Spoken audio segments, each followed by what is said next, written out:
back. Fuck it is, people. What it is. That like button. Are we ready to get busy? Wild King Nights featuring Remy Ma. Remy Ma. Gotta get that girl Wild King Night, yo. Hopefully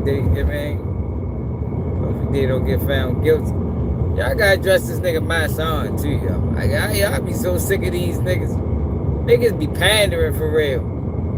You're like a lot of these niggas that so-called faces is spokespeople. Niggas be pandering, man. I've been trying to get my son to have a conversation with me on YouTube for a year now. That nigga scared.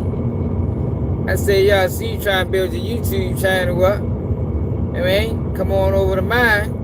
I got a large following. You know, you got Instagram following. I got YouTube following. Let's have a conversation. Let's talk about Tory Lanez, nigga. Talk about Black Lives Matter, nigga. Niggas don't want to talk, though. They don't want to talk for real. They just want to talk on the internet. But they don't want to talk to a person. Lest they compromise. Lest it's a controlled environment.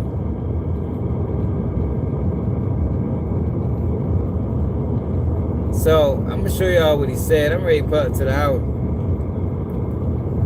He's talking about Tory Lanez and Meg Thee Stallion.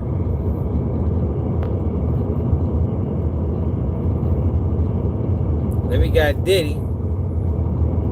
And Diddy not guilty, man. I don't care what nobody say, man. Even if he is found guilty, man, Diddy not guilty, man. Try to hit that man on sex trafficking. One man RICO. Yo, they say only 2 times in the federal government history has there been a one-man RICO for sex crimes. And we done witnessed both of them. So that feeds right into the narrative I've been telling y'all what they doing.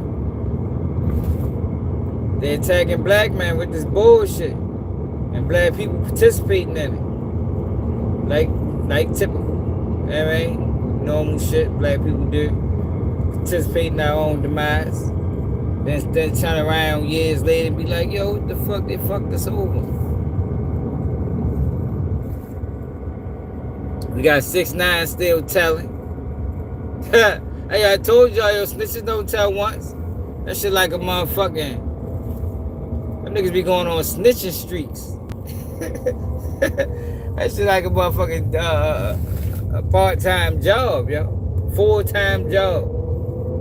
You hear me? You snitch once, you snitch again. And Kid Cudi is a snitch. Fuck what nobody say. Let them motherfuckers come over here that was backing that shit. Kid Cudi a rat. I mean, not a rat, but he a snitch for sure. I ain't gonna call him a rat. You know, rat's a little bit different than just the average snitch.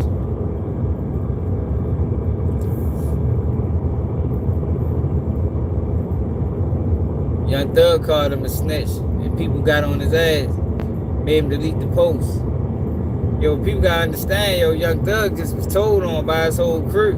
He probably got a serious disdain for snitches. He probably ain't sparing nobody. You hear me? I ain't trying to hear you no motherfucking civilian, nigga. Why you ain't snitched the first time? If you was gonna tell, you should have been told. Why wait years later to tell?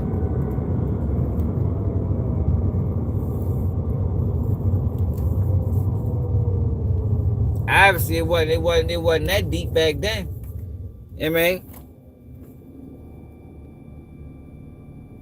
Yeah, kids and kids snitching. Yeah, that man told, man. Probably trying to hear that shit, man. You're a grown ass man, yo, man. If that man cocktail bombs this shit, nigga, do something, nigga. Go tell the police and shit. Everybody running to the police, yo. It's getting wicked out here, man. That ain't in the motherfucking streets. Shit. I'd have been booked. Right now. Yeah. I've been talking to y'all from a jail call. Fuck around with these guys. These guys diabolical. This shit new. Different. Remy still exposing, I guess, Papoose. She just won't stop. That's why she need a Wild King night, slow ass down. I bet if she had a Wild King night with Diddy, 3 of them bitches, I bet we won't see Remy online no more. She ain't gonna be posting nothing. She gonna be too tired. Hooked up the IVs. Trying to recuperate for a week. That motherfucker Cassie said I couldn't put out no music. We was always high. Like, god damn. You talking rock star lifestyle. They look like rock stars. That's what Remy need. Remy need that rock star treatment.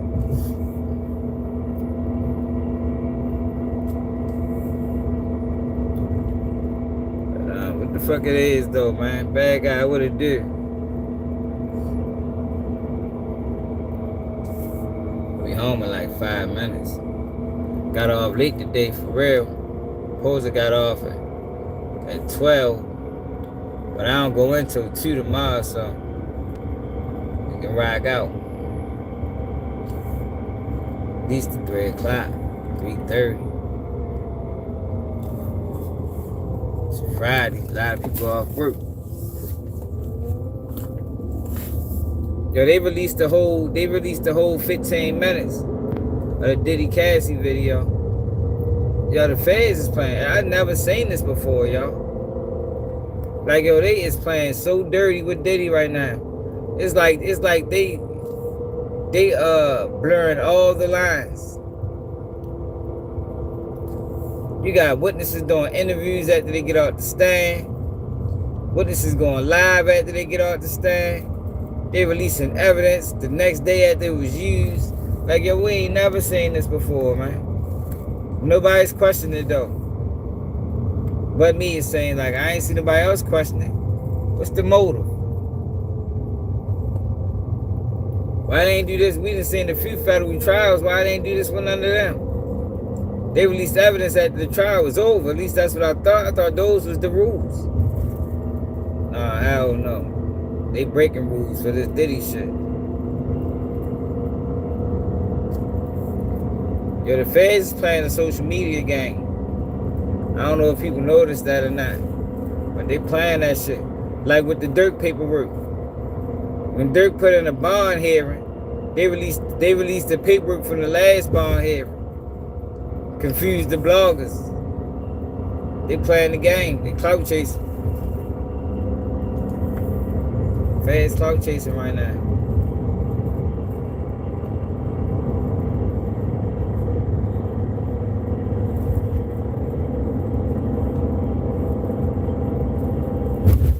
Hit that like button. Hit that like button. I'm ready to pull up to the crib now.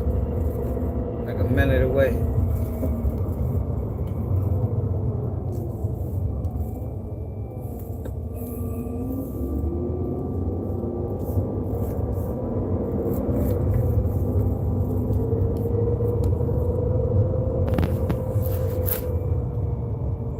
Jalen, what it is? What's up, Benji? What's up, G-Man?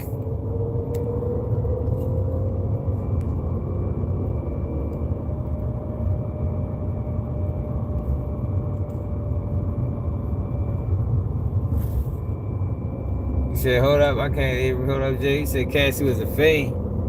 Cassie was a whole lot. A freaky ass, she love them drugs.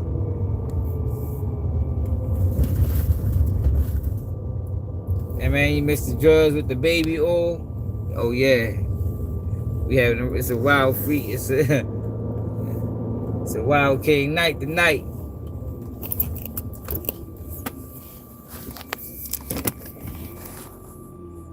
Cassie was a fan when she left Connecticut. Her first day of testimony, she said, right out her mouth, understand that she was a regular use.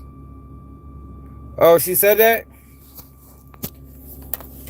Oh yeah, she like I mean, so some say, oh bitch, you was a pill popping hoe.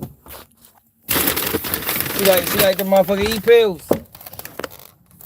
E-pills will get you, man. I ain't gonna lie. I had a stint with E-pills. That motherfuckers had you ready to go to prison though. Cause them bitches dying. Can't be out and about with them. Well, I don't know nowadays. That shit probably different. But I'm talking about E-pills is real. Not that shit that's going around now.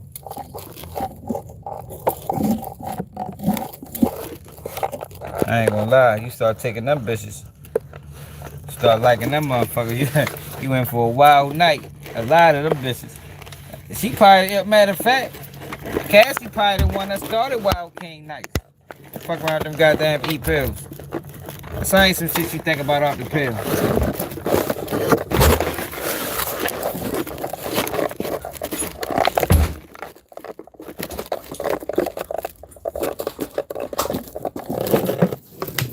She showed the text. No Cassie. Oh, she's a little freakazoid. She's a super freak.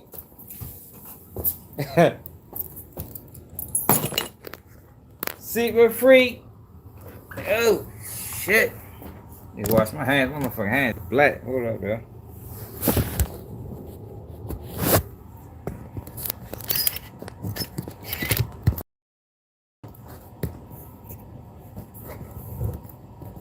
Yeah, Remy going in on Papoose again. She won't stop. I told you, only thing can stop her now was Diddy. That's the only thing that can stop Remy right now is Diddy.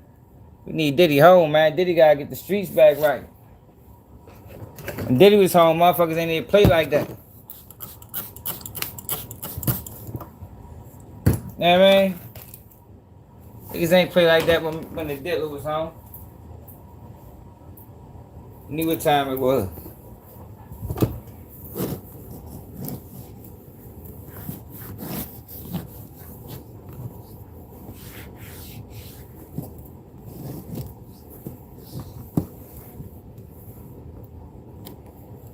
I bet y'all I write this fucking computer on.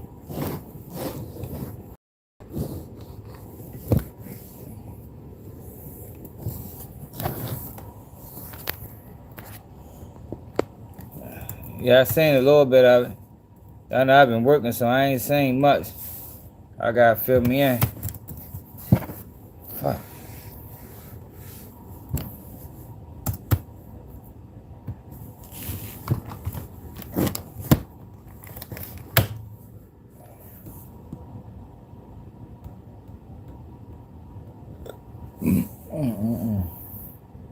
Excuse me.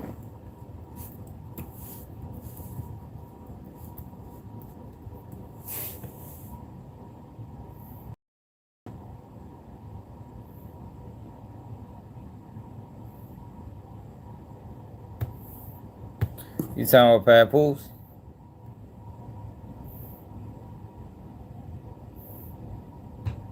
Alright, while I get myself together, I gotta wash my hands and shit.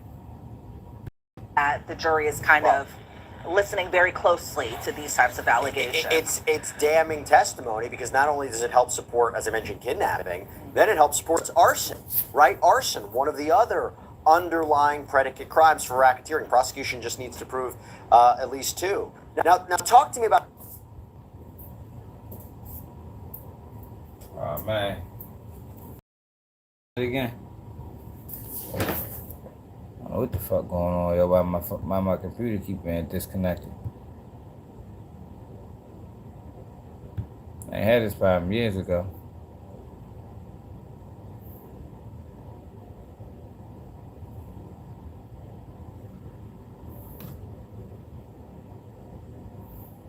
About this, Kid Cudi confronted Diddy, right?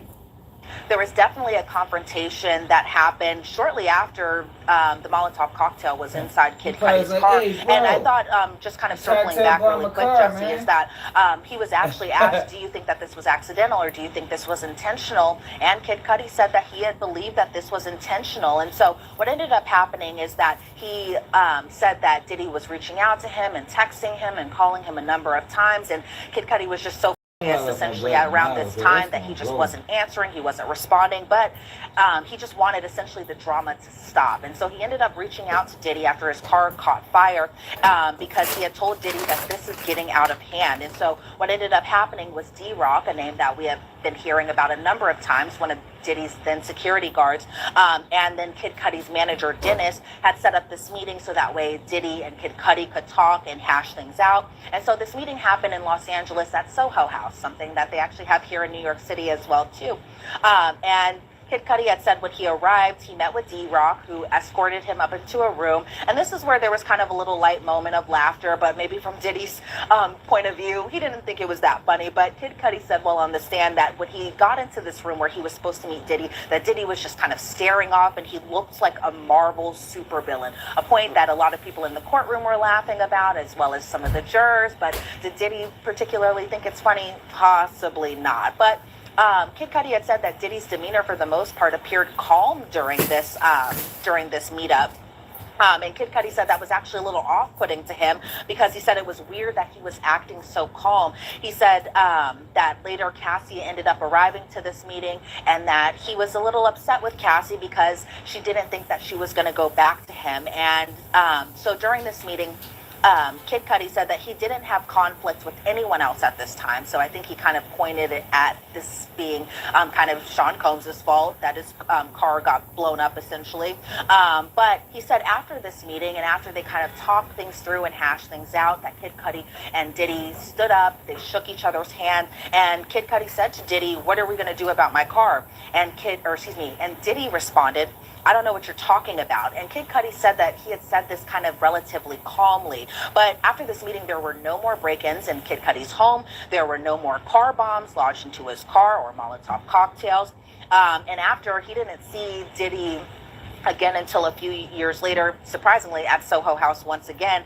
And Diddy surprisingly apologized later on. And Kid Cudi had said that after he received the apology years later from Diddy, he said he kind of made peace with the entire situation. And so that was kind of the wrap up of his direct testimony. Obviously, with the cross, there were some holes poked in it here and there, but we'll definitely talk about that. Before we even get into the cross, what exactly was the apology? What exactly did Combs? So yo apologized. Said he made peace with the situation, and then years later testified on the nigga.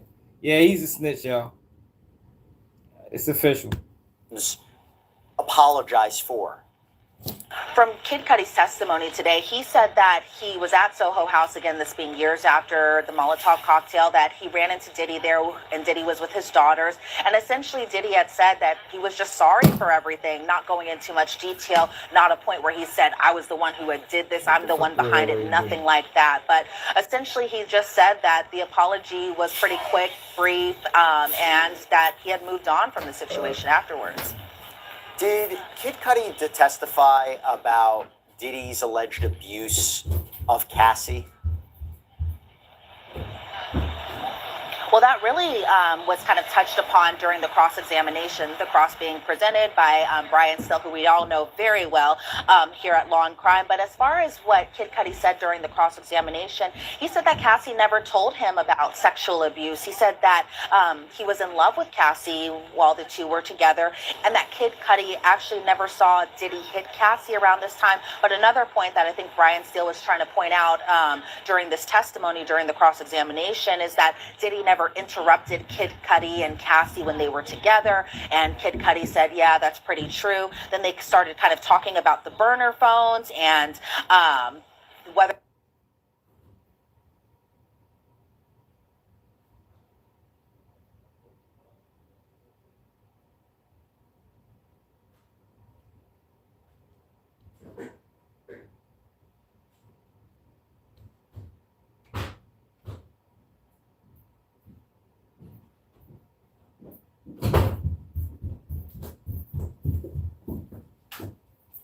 bad, y'all. The fuck happened?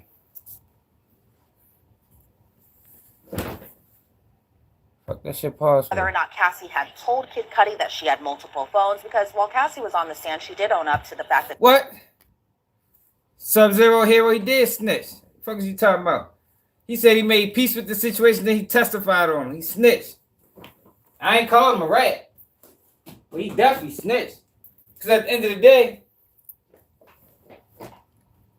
yo, for one, there is no real he did this. All this shit is word of mouth. Like, where's the evidence? Where's the video of Diddy sending somebody? Do they got Diddy on wiretap? Is Diddy on wiretap ordering up the Molotov cocktail? Yeah, I would have. I wouldn't even want no parts of that shit. That shit happened years ago. Peace with the situation. Ain't that what he testified that he made peace with the situation?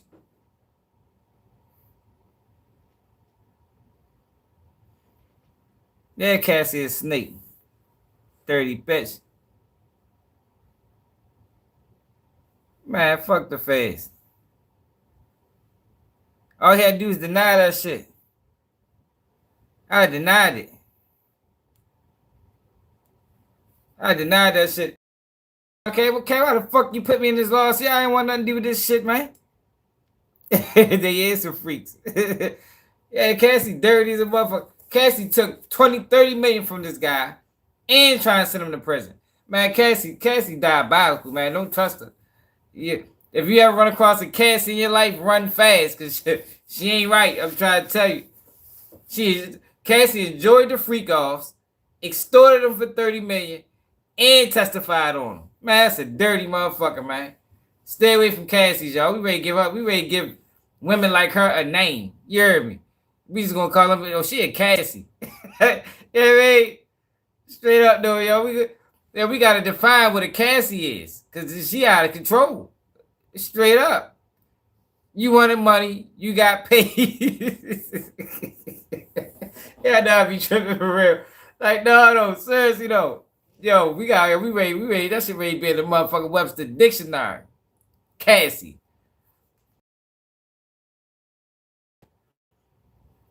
Chick that's untrustworthy. Low down, dirty, freaky. Low down, dirty freak that's untrustworthy. That is a Cassie. Straight up and down. She'll swat, she'll slime you out. She'll slime you out. Women right here. It's a lot of them. She ain't the only one. She just the first. I mean, she's just the original. There's a whole bunch. Look at her. Be very bad. Check out. Dirty bitch. Dirty. Yeah. See all the falls of Diddy. For he can't show it. I mean, yo, look. Everybody knew Diddy was at the guys, man. Everybody knew Diddy was at the guys, man. Yo, but see, my take on Diddy, y'all, is different than most. If you new here, you probably never heard it.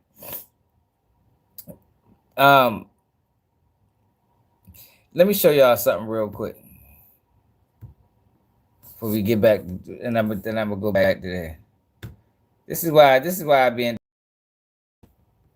because it's bullshit going on. It's fuckery going on, man. Man, we know what it is. How domestic violence charges. Yeah, we'll check that out next. I want to hear what she got to say. Listen to this guy right here. I don't even know. I put up the post about R. Kelly and Puff and inform those who may not know that in the history of federal sex trafficking RICO cases, there has never been one defendant except Puff and R. Kelly. There has never been a sex trafficking RICO case where there was only one defendant in federal history. So with that being said, if this is mentioned in the courtroom, at least the juror should at least think like, wait a minute, what makes this guy so unique? I know everything that we've heard, but why are we even here? Away from our families, all this time that it's taking, Why is this man so special that in the history of the federal government, there has never been this type of case with only one defendant, him and another black man? That's a valuable, valid, need to have an answer question. That do need Moving answer. forward to Michael Jeffries, the man that's in this picture. Black people ain't the freakiest out The here. guy from Abercrombie and Fitch, who was also locked up for the same thing that Puff is locked up for. However, this, unlike Puff, had a 10-month federal investigation. The feds didn't even investigate Puff at all. There was no formal federal investigation. Michael Jeffries had one. He was also given a $10 million bail. Puff was denied bail. Puff's trial started on May 5th. Guess what was going on May 2nd? In the Eastern District of New York. Puff case is down in the Southern District. Up in the Eastern District on May 2nd, Michael Jeffries was being deemed unfit to stand trial. He's been sent to go to a hospital for 4 months to continue evaluation. After 4 months, they're going to determine. Hey, Sub-Zero, I think we all should have $1,000 of baby oil. Now, y'all ain't hear Steve Harvey talking about, man. I'm trying to tell you, I think we missing out. Hey, Benji, you tried that baby oil yet? You was talking about it the other day? Listen to Steve Harvey talk about the baby oil. I think we missing out. I think this. Check Steve Harvey out. So this is the new story going around. I tried to look for the source because I was like, man, this is a bullshit again. But I found this video, which is really questionable. So check it out. Everybody say baby oil. My hidden talents really can't be discussed on national television. About. Excessive I'm trying to tell you, yo, baby oil might be Hollywood's best kept secret. We are, yo, niggas out this bitch. Yo, we out this bitch talking about Diddy and the baby oil. Shit. We might be ones out the loot. You heard me? They out there bitch having the time of their life, slipping and sliding all over the place. And we out this bitch missing out, laughing and joking on the whole time. The baby oil, that shit changed the game. Look, check little Steve Harvey out.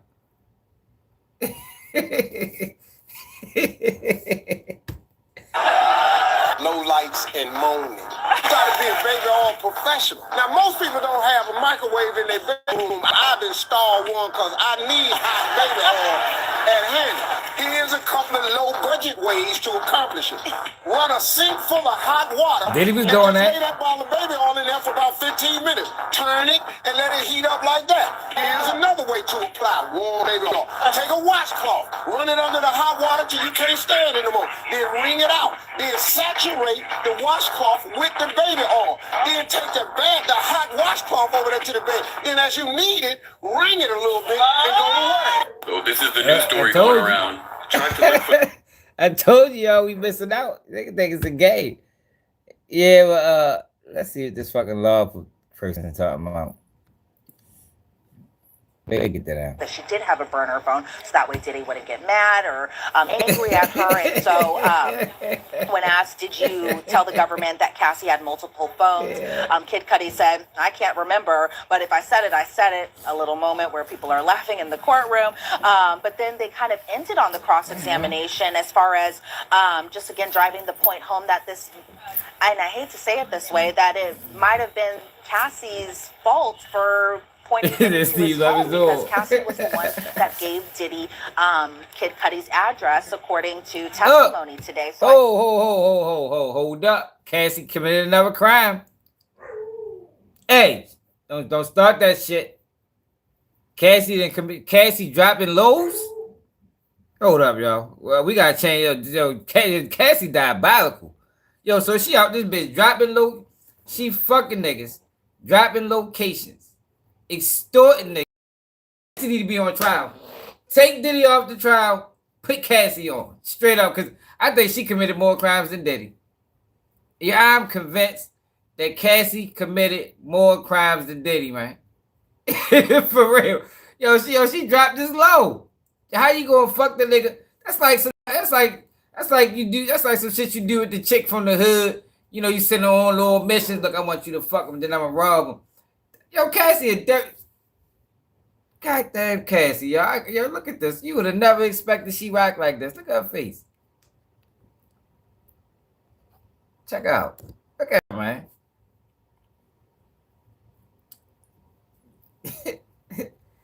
Hey, yo, she a dirty boy. She out this bitch dropping lows. Unbelievable. Unbelievable. And she fucking, Cassie, fuck that. We ready to start a motherfucking Cassie campaign because I ain't liking what's going on. She the backdoor queen on all ends. You heard me? Yo, so she dropping lows, extorting Diddy, testifying. Damn. That good boy, take that been beat, though. Golly, yo, hey, yo, I think we gotta start. Yo, I might gotta do a whole video on Cassie, the trials and tribulations, the real Cassie. That's what it's gonna be called. The truth about Cassie. She diabolical. She was fucking Diddy while her husband was on FaceTime. Diddy put on with Kid Cudi. She fucks Kid Cudi. Then dropped his location. Yo, Cassie serious, y'all. Stay the fuck away from her.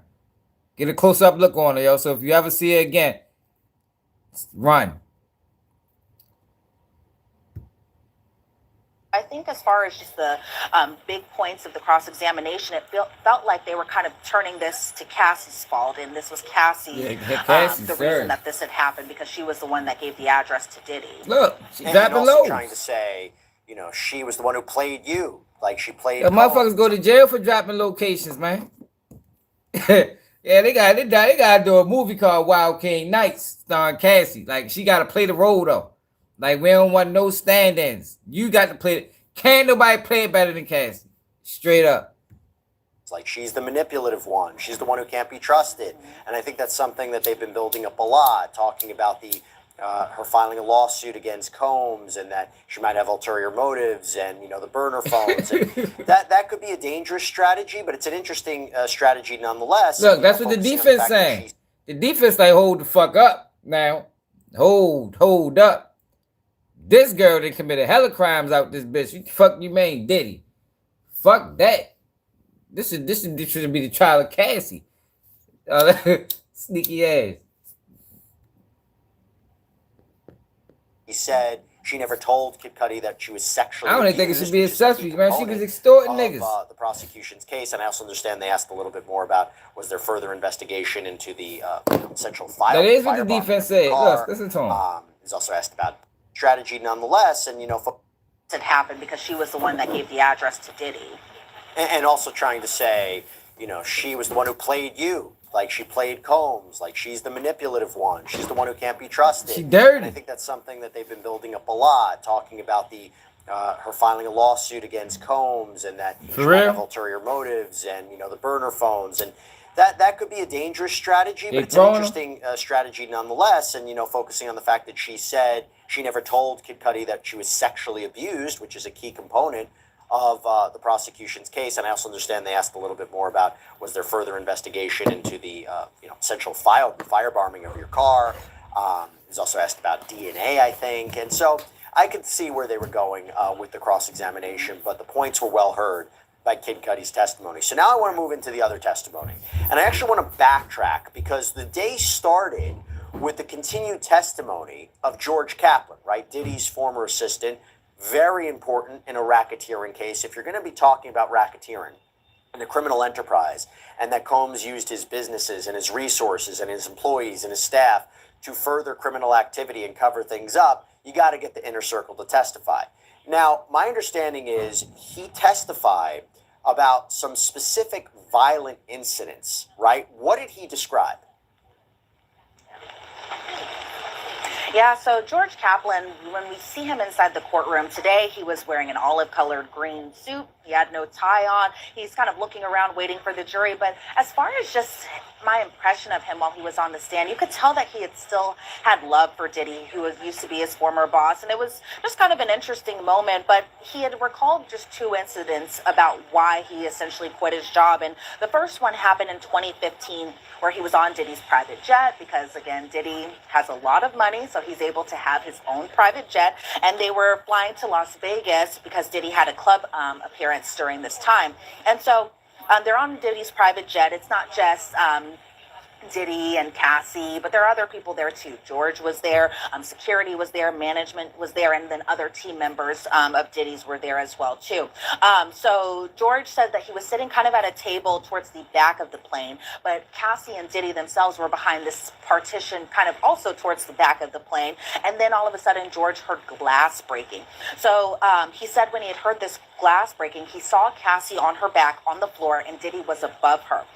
Diddy was holding this whiskey rock glass, and George said that there was tremendous commotion, and Cassie was screaming, essentially saying, "Isn't anyone seeing this?"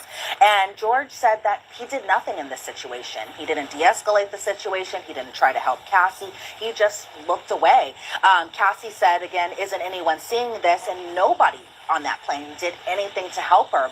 So George said he was around 23 around the time when he was asked why he didn't do anything. He said he was young. He couldn't believe that he was working for an icon around this time. And again, just kind of, he throughout his testimony today was really just kind of driving home the point that Diddy was such an icon, gave him his first like major opportunity, and he was just so proud to be working with Diddy around this time. And so he said that he was trying to accomplish something professionally, and by speaking up and speaking out against his boss, that he wouldn't be able to accomplish this. And so Diddy told Cassie during this incident to stay in the back of the plane. Nobody again checked on her. The flight was about an hour long, according to George, and Diddy again going to that club appearance. So what George's role was in the situation after was he was to bring Cassie to the club later on. He said he didn't see any bruising on Cassie in this particular incident, but did recall another incident where she was bruised in 2015. In that particular incident, Cassie was crying on the bed. She had bruising above her right eyebrow. And George said that he was in the room for less than 3 seconds before Diddy went in, and Diddy asked him to get him ointments like a witch hazel cream to kind of get rid of the bruising. But as far as the plane incident specifically, he said that he didn't see bruising on Cassie during that incident, and nor did anyone help her during that incident. But his role after the fact was to get Cassie, help get Cassie from the hotel essentially to the club, so that way she can meet Diddy during his club appearance and appear that everything was all good after this pretty shocking incident. Well, I'll tell you a few things that I take away from that. Obviously, whenever you have an assistant or a member of the inner circle allegedly helping this alleged criminal conduct, it goes towards the racketeering charge, conspiracy to commit the racketeering. All they talking about is domestic right? violence, y'all. Agreement This between shit is Combs crazy. and others. He can't do it by himself. But what I think is really telling, and it also came out earlier on in the trial, What's telling, when you had Dawn bro? Richard testify that That is she not. witnessed Cassie being punched by Diddy in front of celebrities and they did nothing. I think it goes to the idea why Cassie Ventura finally Yeah, I didn't see females and men get into it and motherfuckers do nothing. Like, are they making it seem like this shit something that it ain't, man? Now, y'all probably assess the situation before you jump in it. Yo, this just sounds like a volatile relationship, man.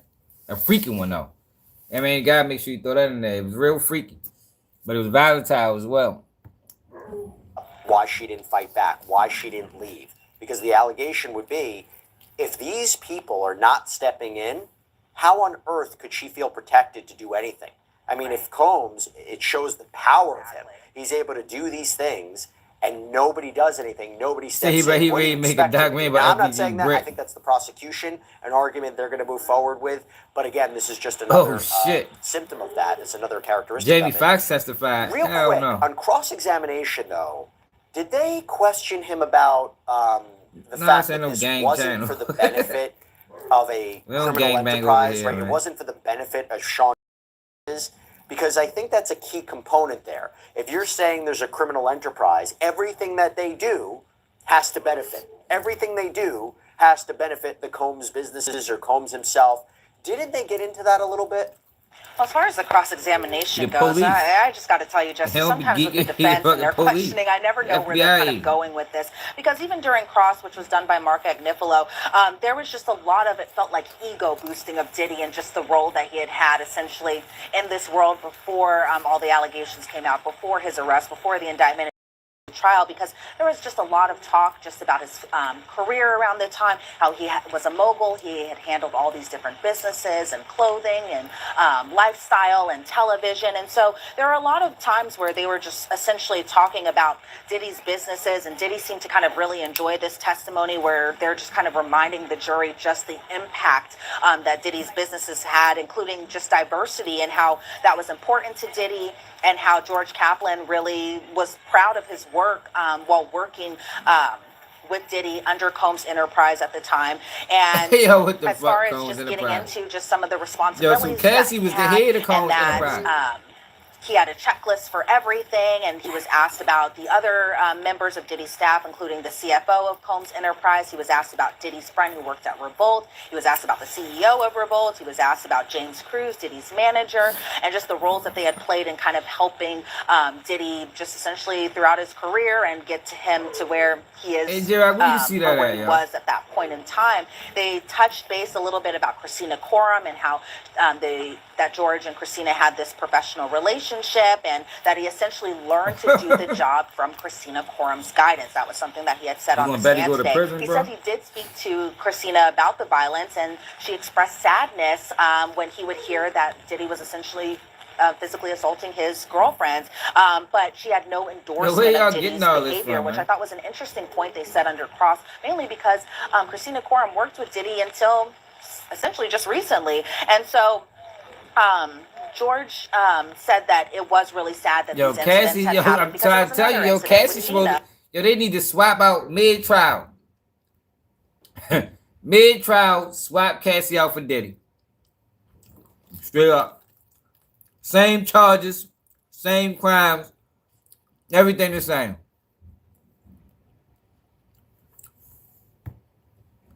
Another girlfriend of Diddy, who Cassie said that who Cassie had said was kind of a problem throughout their relationship because Diddy was dating both of them at the same time. Cassie was like, okay, you cannot see her anymore. Diddy kept on seeing her. And then there was an incident at Diddy's home where Diddy was throwing apples at Gina, and that was another reason that George wanted to leave the job. And so he called these incidents horrible, but he said he didn't necessarily want to leave, but because of these incidents of violence that George said that he didn't want to do it anymore. And so then he was asked about Diddy's temper and how his temper didn't help his businesses.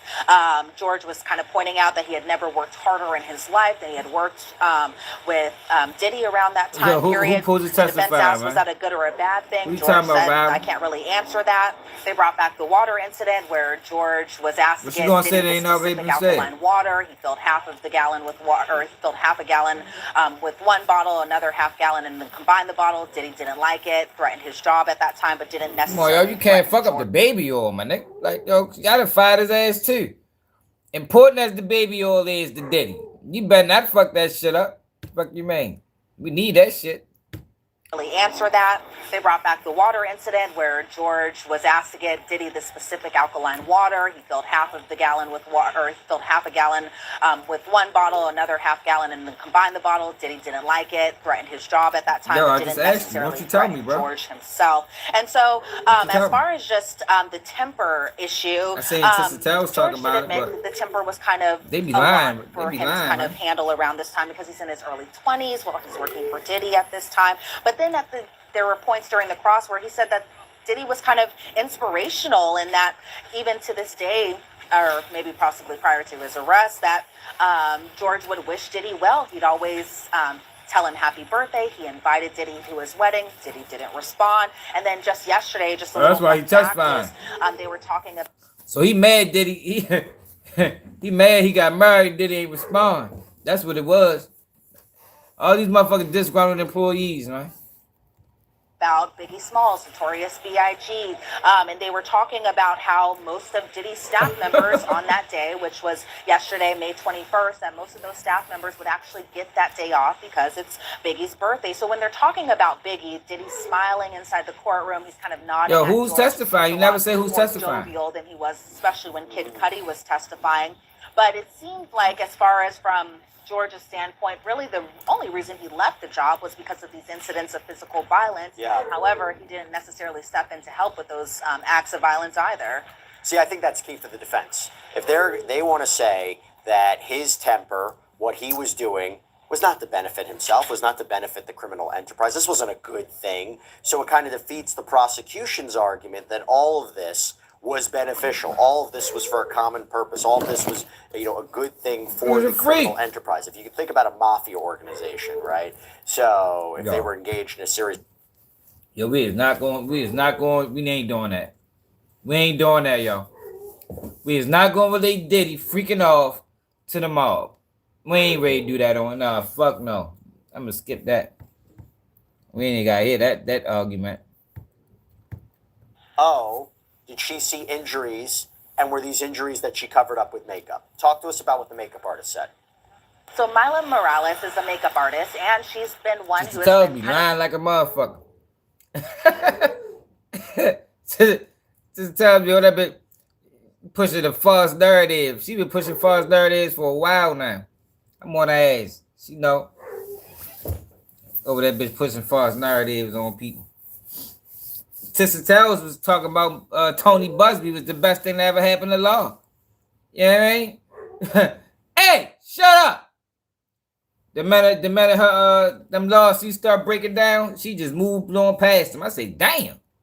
How the fuck how you go so gun-ho for this man? And then he get found out he a fraud. Now all of a sudden, you don't fuck with him no more. Vocal in recent interviews, just about working with Cassie for a number of years, but also in that same respect, also working with Diddy as well. Yeah, but leave it alone, y'all. Let him ride, bro. Of 2010, so a little while ago, and there was this party at Prince's house. So another Prince mention. She said that she had seen Cassie earlier in that day. They were at the, but they ended up going back to the Beverly Hills Hotel. Mila had fallen asleep, and then all of a sudden she wakes up and she hears this kind of commotion going on. Diddy somehow gets inside this hotel room. He comes in and says, "Where the F is she?" And she being Cassie. He was looking for Cassie. So he walked into the bedroom, and all of a sudden Mila could just hear screaming and yelling, and Mila said that she didn't know what to do, something that a lot of people have testified to as far as just what's their reaction when something like this happens, and a lot of them just freeze and don't necessarily know what to do. Then all of a sudden, next thing she knew, Diddy had stormed out of the bedroom and just essentially left the hotel, and she didn't see any type of injuries to Diddy. However, when she saw Cassie, she saw a swollen eye, she saw knots, she saw a busted lip, and then Mila said they picked up Cassie's stuff. She took Cassie over to her house, which was just about a mile away from this hotel, and Cassie had stayed with Mila for a few days at her home. Mila explained that she actually had a doctor friend who came over and kind of evaluated Cassie to see if everything was okay with her, because she said that she was worried that Cassie might have had a concussion. But she said Cassie did also have her stomach and her ribs checked out, and the doctor actually suggested for them to go to the emergency room.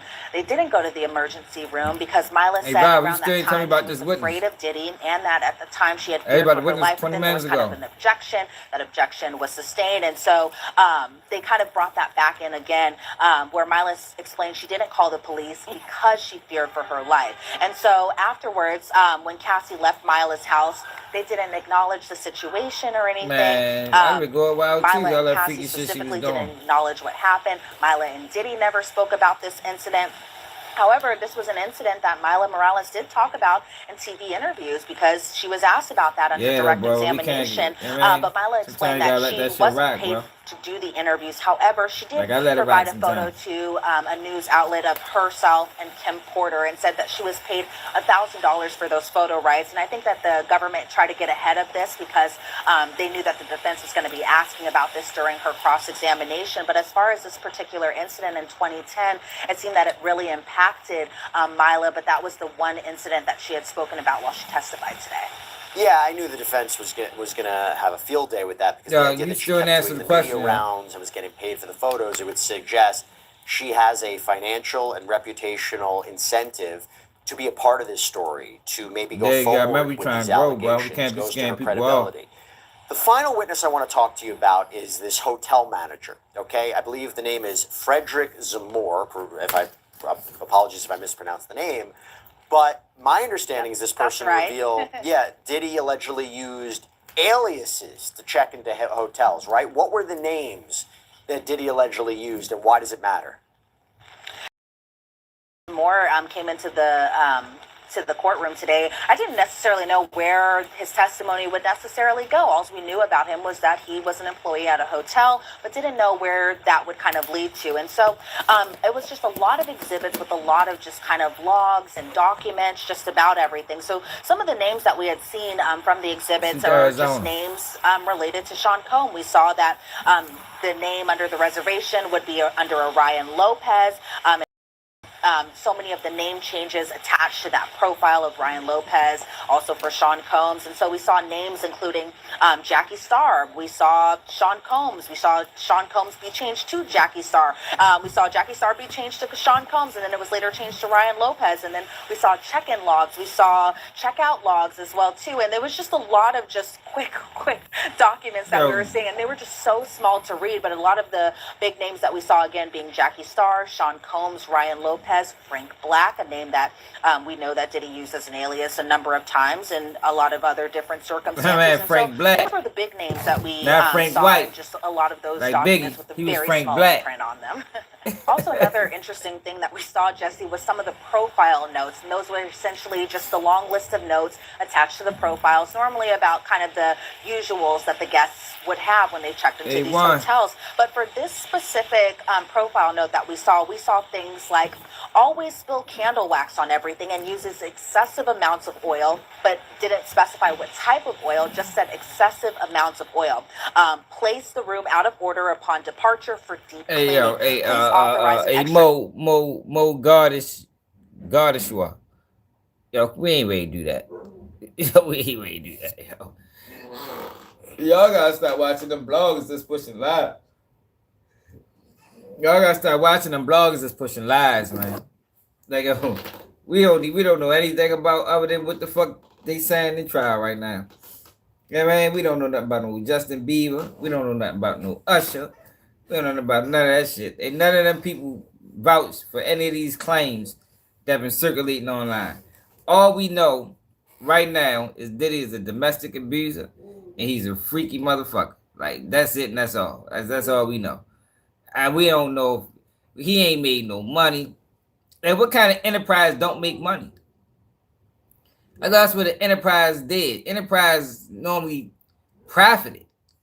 Like, this man's on trial for spending money. He on trial for spending money, not making money. Like, this whole sex trafficking scheme was it was similar to like with YoungBoy when YoungBoy got caught up in Utah. Remember YoungBoy got caught up in Utah and they tried to make it seem like it was this elaborate drug plot. It's like, yo, where the money at? So you mean to tell me y'all gonna lock this man up and charge this man with this elaborate scheme because he was a user? No, hell no, we can't do that. We can't start charging users for that. Now, if you making money, we get it. You know how these people work. You know, you getting untaxed cash. You feel me? But they charging motherfuckers with federal crimes for spending money on shit that they like. Yo, Cassie was a porn star, y'all. Hate to be the bearer of bad news. Cassie was a porn star. Now, Kid Cudi, opportunist. You know, Cassie was loose. I mean, he slid on in. Yeah, but what you expect, girl? That was Diddy hoe. Like, not hoe, like pimps and hoes. But that was Diddy girl. You know what I mean? That was his favorite freak. Like, oh, you can't just steal my favorite freak after I put you on with her. I put you into the motherfucking studio with my favorite freak so y'all can record. Then you steals her. You steal her. And now, where that leaves Diddy? Yo, Diddy probably paid for the feature. That's why Diddy hit Cassie like, yo, I need my $20,000 back. The fuck you mean? Like, if you fucking them, this should be free. This should be a free session. Give me my $20,000. I don't think he was wrong with that. Now, some people say that's extortion. I think that's good business. Fuck you made. Like, what the fuck? I gave you $20,000 for whatever reason. You fucks, yo, I need my money back. I need my money back. ASAP. Diddy ain't paying me. I wish he was paying me. I'm doing this shit for free. YouTube paying me.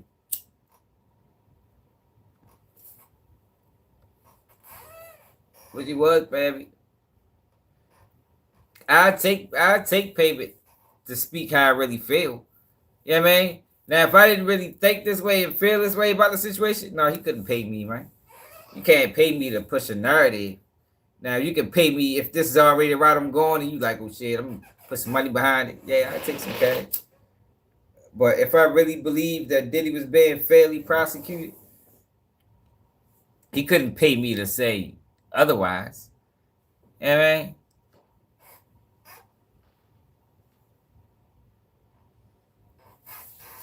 Man, rest in peace, Jimmy White, boy, man, and XXX. $1,000 when guest stays with us to cover any room damages. And then we saw that if there needed to be credit card approval, it had to go through Eli Maroon, Dave Shirley, or Christina Coram. And so those three names specifically were Diddy's. Yo, we haven't heard Diddy ain't profit nothing.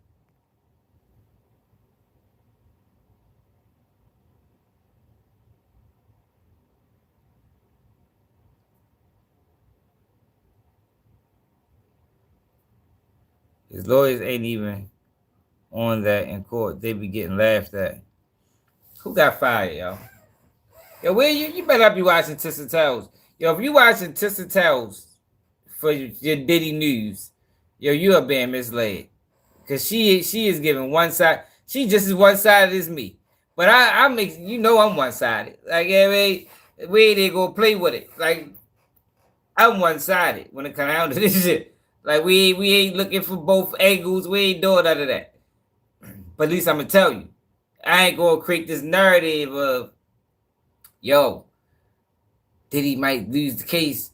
No, hell no, we ain't doing that. We keep that shit real.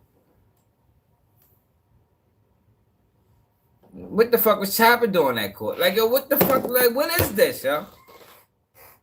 What is this? Yo, I'm ready to go in on Chopper. Chopper was on PC for people that watch Chopper and listen to him. Chopper was on protective custody at Towson. People that can vouch. Tall ass nigga on protective custody. Now you out here playing gangster and you going to court to watch a nigga fall. Man, Chopper, man, I'm on his ass. I'm on his ass. Next time somebody interview Chopper, ask his ass why the fuck was he on PC? They had to clear the whole nigga couldn't walk down the hallway when he walked down the hallway. Everybody locked down, Chopper going to medical. Fuck Chopper. Nigga ain't no fucking gangster. He was on protective custody in Towson. You wasn't even in city jail, nigga. Protective custody ass nigga.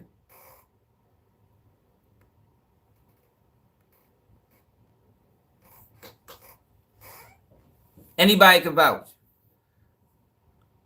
He wasn't even no big superstar like that. A lot of niggas probably ain't even know him. If you ain't watched Making the Band, you ain't even know that nigga.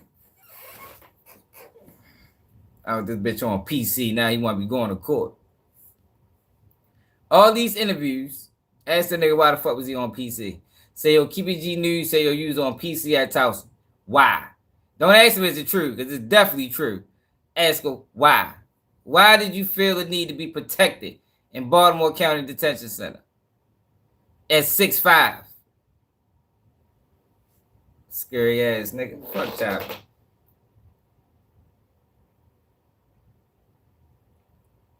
Y'all really went to court.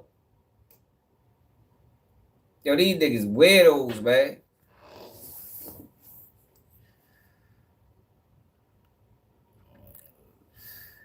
Hey, Skyhook, you from Baltimore, ain't you? So you know he was on PC then. Davon, what it is. Ask anybody that was up Towson in 2006, 2005. Ask him where Chopper was at. I think it was on like 4H or something. Yeah, man, one of them PC tears. Former assistants Yeah, he was that on we PC. Now know to be, but I Talking just about thought that it was gangster interesting shit as far online. as those specific You gonna make me profile expose notes, his ass. just about the candles, just about the oil. But there is also amenities too that were bought, I guess, at this hotel, such as fruit, such as water, such as chocolate, truffled chocolate as well. champagne and birthday cake. And so I think what the government was trying For to real? do, because there was no cross-examination to this Well, you witness, know I'm was from just Maryland. kind of explain just what all goes into the hotel from the hotel staff's point of view, as far as what hotel staffers can normally expect whenever Sean Combs or his other aliases check into one of their rooms.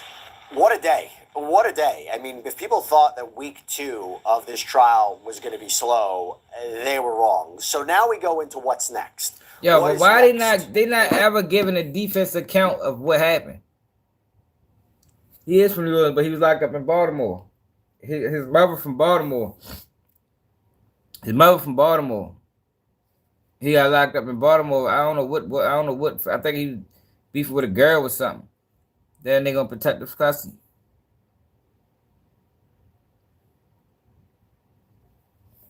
Ask him. All them interviews he get on, ask that nigga why he was on PC. And I ain't trying to hear it was administrative. You can deny that. You can deny administrative lockup.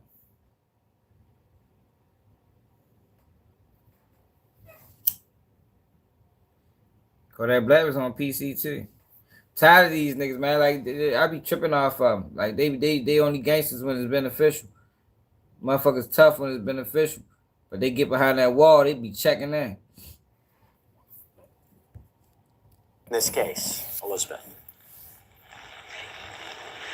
Yeah. So one of the things I love that the government always does is tell us what witnesses we're expecting towards the end of court. So this is normally a time where the jury. Yeah, but the Shire, he wasn't making no money.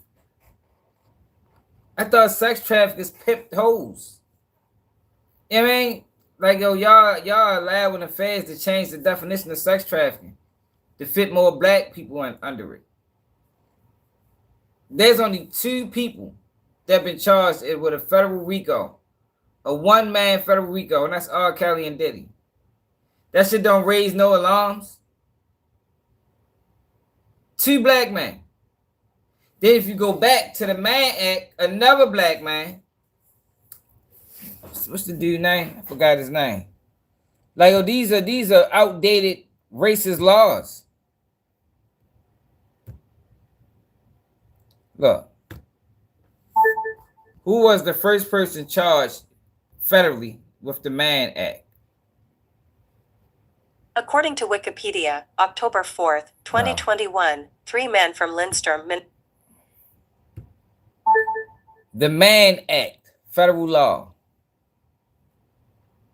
According to Britannica.com, Mann Act, U.S. Federal Statute, 18 U.S.C. Section 2421 etc., passed by Congress and signed into law by President William Howard Taft in 1910, that originally criminalized the transportation of women or girls in interstate or foreign commerce, i.e., between any 2 U.S. states or territories or between a foreign country and the United States, for the purpose of prostitution or debauchery, or for any other immoral purpose. No, it's not excuses, man.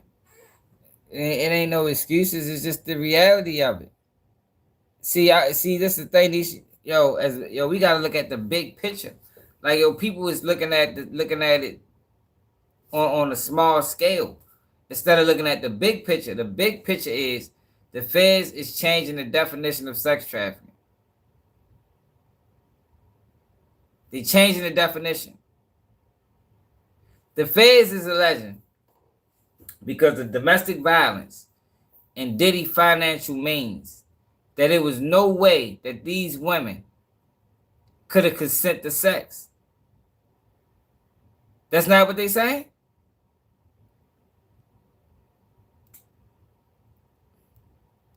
Is that not what they say? Is that not what the evidence is showing? That because of Diddy financial means and because domestic violence, that these women could not consent. Is that not what you're getting from the trial? No, I'm not saying they changing anything to fit the case. I'm saying they changing the definition, period, to fit more cases. That's what I'm explaining to you. They changing the definition to fit more cases. In the last 10 years on sex trafficking charges, 53% of the people that they arrested was black.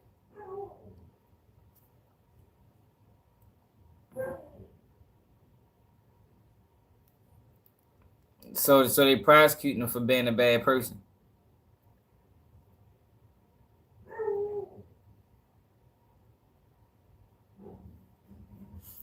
Cassie loved the freak offs. Yeah, she admitted it. Cassie was begging for freak offs, man. I'm just saying, y'all. Like I always say when we talk about Diddy, be careful what doors you open. That's all I'm saying. Be careful what doors you open, because once them bitches open, the floodgates they're gonna flood them. Trying to tell you. Yo, Cassie was fucking with older men before Diddy. You know what Cassie was trying to do? Cassie was trying to get on by any means necessary. That's what Cassie was doing. I'm not being ignorant. She was trying to get on. What you mean? How was she being groomed if she was already fucking with older guys? So did Joe groom her first? Was she just a victim of grooming? Or was she picking these guys?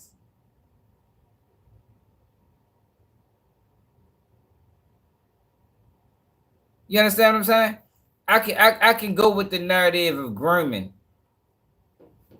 if this was the first time she was dealing with an older guy. Cassie was dealing with a producer first.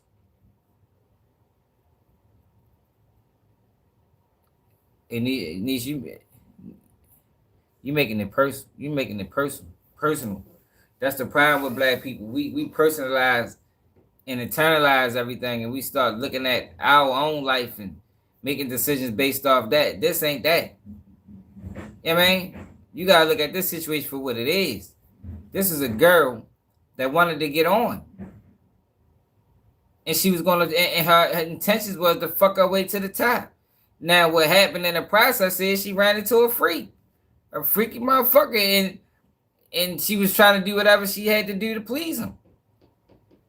And that's what it was.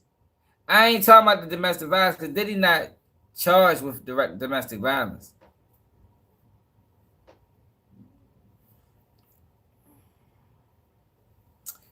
So you ain't understand what I said. What I said didn't make sense.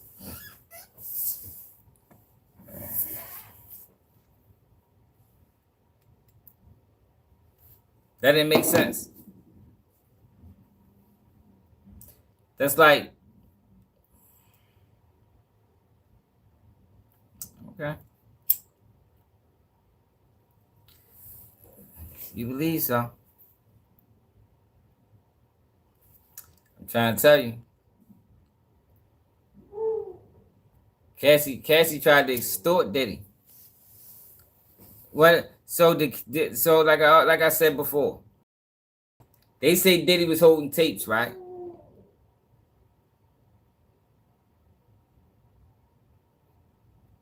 I ain't you decide to say it. Wasn't Cassie holding tapes? Why was Cassie holding tapes? Nisha or Naisha? How you say your name?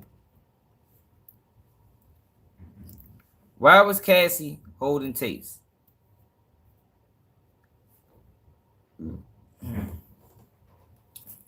Yo, who else they had on the stand that been trafficked that Diddy was fucking so far? Did Diddy fuck Don Rashad? No, I asked you a question. What are you talking about?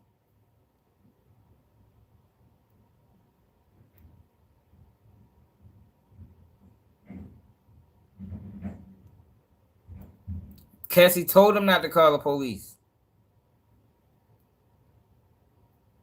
So he ain't so why was she on the stand? What did Don Rashad testify to? Domestic violence? She testified to domestic violence, right?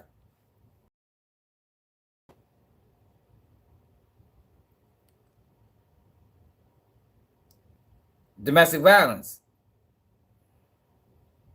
So, have we heard any evidence of sex trafficking yet?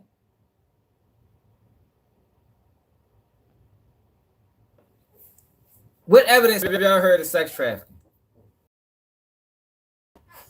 Since how you say your name? Naisha? I don't even know how you. I got so many A's in it. All right, so for the women that's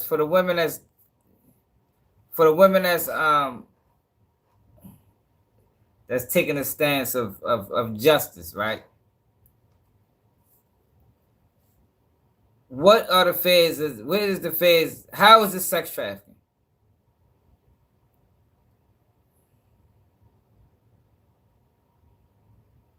How is it sex trafficking? Like, who got trafficked? I thought sex traffickers made money. Yo, you know what we was taught sex trafficking was? How it always been? You know, they had victims. They was dealing with, runaways. They was dealing with runaways, foreigners. They had pimps. And these pimps drove these girls state to state to state.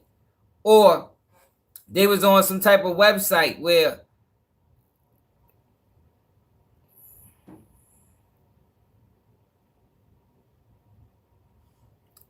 I read. What you mean? You must be new here. Fuck you talking about I do no research. That's all we do is research over this bitch. I'm asking you a question. See that? Why do y'all do that? Y'all come over here like you know everything. So when I start asking you questions, y'all can't give me no answers. I'm asking you. I want answers. Obviously, you know more than me. So I'm going to the person that knows it all. And can I get some answers?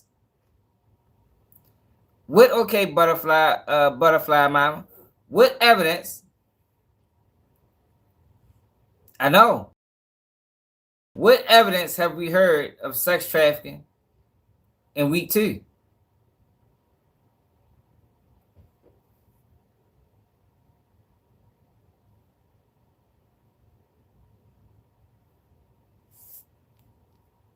Cassie only willing to stand because she was forced by the government. Man, you can plead the fifth. What are you talking about? People plead the fifth all the time, man. They gave Cassie immunity. Cassie committed crimes. Cassie tried to extort Diddy. Cassie told Diddy, give me 30 million or 20 million. I'm going to do a tell-all book. That's extortion. Cassie dropped Kid Cudi location.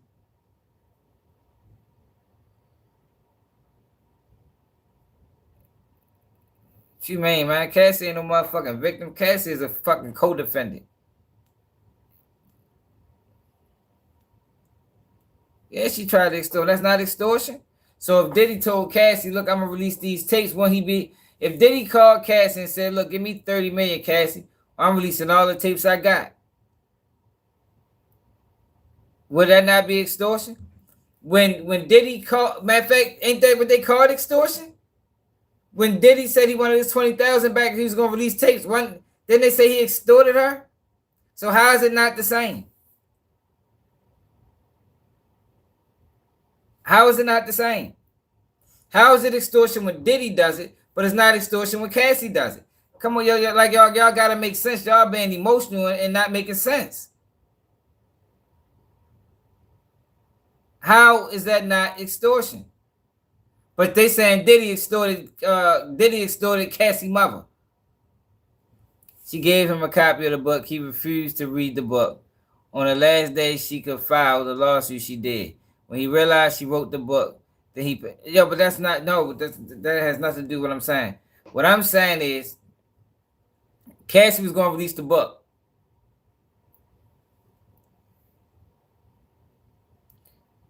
And she told him, now you don't care. So you don't want to know the truth then. You just want to be emotional. You want to be emotional and you don't realize the ramifications that this is going to have in the future. This Diddy case is going to set precedent. See, the problem is, like I always say, the problem is the people that's backing this bullshit by the federal government, which is crazy. But since when has the federal government ever cared about black people? Like, yo, y'all, I can't believe y'all. Like, yo, this shit is this, yo, y'all over here praising the federal government. The federal government to date has done 1,000 times more harm to the black community than Diddy could ever do. And y'all over that bitch praising him. Did you hear what I just said? The federal government abused black people way what? Like, y'all is crazy, man.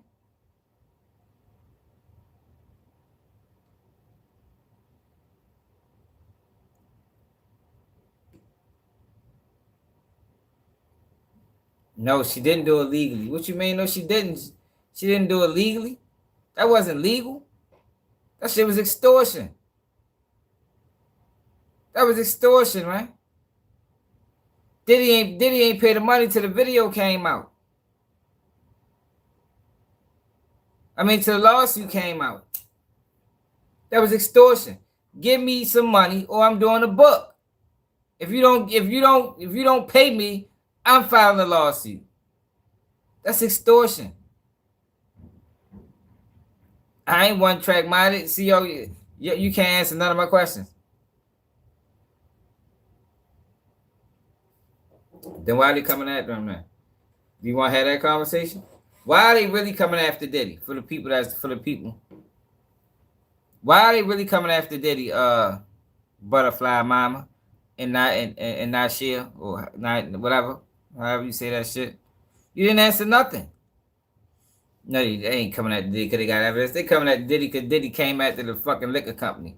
This shit ain't even about Cassie, to be totally honest. Like, y'all, this ain't about no victims. Like, y'all over this bitch going gun-ho for victims when the federal government don't give a fuck about no victims. If Diddy was moving like this, they been knew. They ain't come down on Diddy that Diddy tried to come down on them. And y'all over this bitch, y'all over this motherfucker touting the federal government like they ever gave a fuck about black people. Y'all gonna be watch. Y'all gonna regret this shit, man. Telling you. Remember I told y'all that. 10 years from now, y'all gonna be like, damn, y'all Keep It G News warned us of this shit. But typically, we always so emotional. You know what I mean? We get emotional, not paying attention. Think this about Diddy. Think this about victims. Before you know it, they're going to have a carousel of black men and women being locked up for sex trafficking just for being a freak. Though you do not want the federal government policing what you do in your bedroom.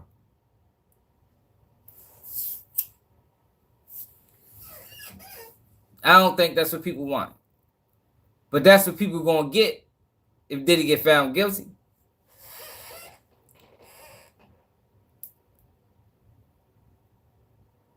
I better wake the fuck up. Oh, this bitch tout the feds. I bet I would like nothing the feds do.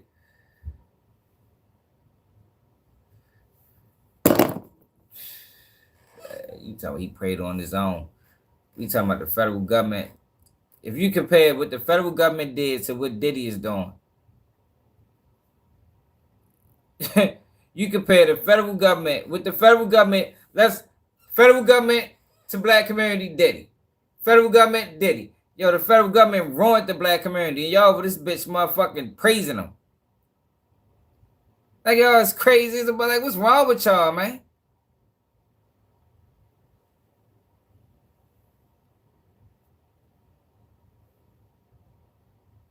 Yeah, but she told him, I want payment or the book is coming out.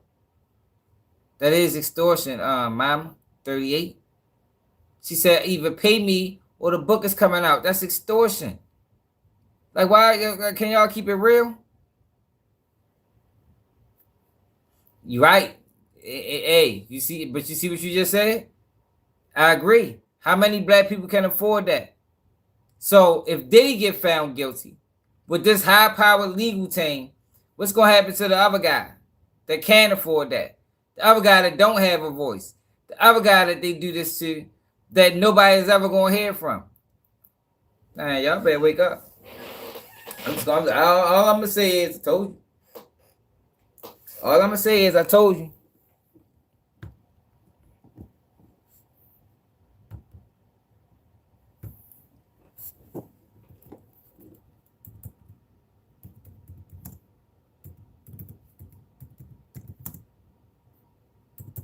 Watch this.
Trying to tell y'all, man. Y'all better wake the fuck up.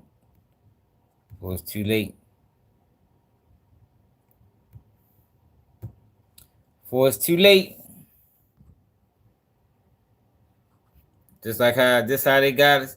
Just like how they got us with the motherfucking crack epidemic.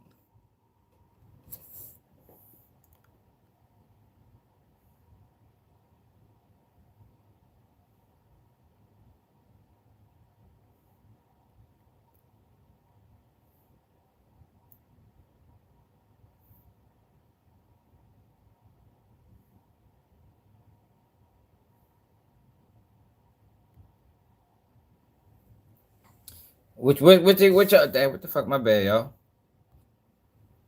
What y'all gonna do when they come at the OnlyFans? OnlyFans ready to be next. They might as well come after the porn industry too. I mean, since they care about victims. And you can't have sex state to state.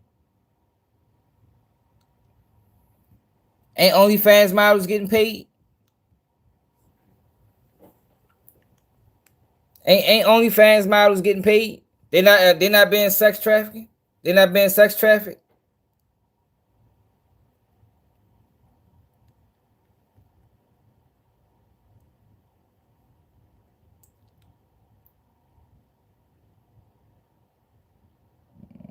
Number of persons trafficking.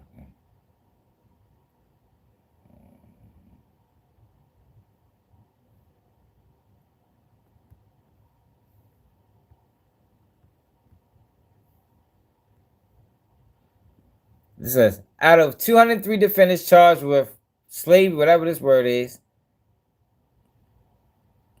slavery, forced labor, and sex trafficking, 69% were male, 53% was black. In comparison, of the 523 defendants charged with sexual exploitation of other abusing children, 94% were male, 71% was white.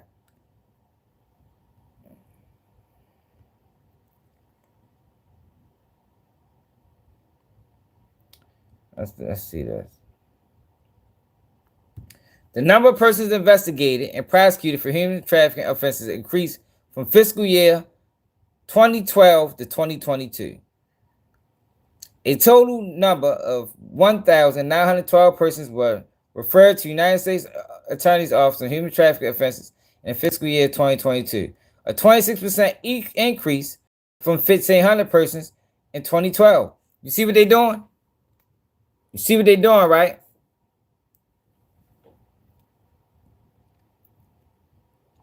The number of persons prosecuted for human trafficking more than doubled from 2012 to 2022, from 805 to 1,656 persons.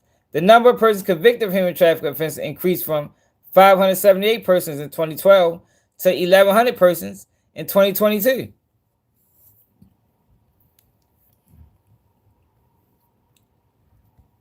Of the 1,070 defendants charged with any of the three types of human trafficking offenses in the U.S. District Court in a fiscal year, 91% were male, 58% were white, 20% were black, 18% were Hispanic. Out of the 203 defendants charged with slavery, forced labor, and sex trafficking, 69% were male and 53% were black.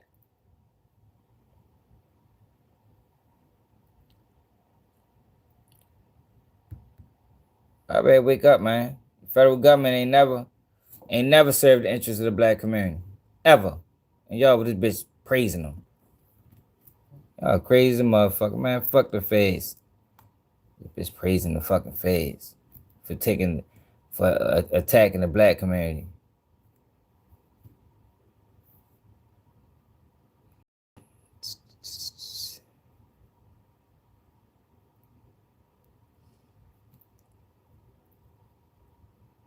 Total 100%, 90% male. So they attacking black men.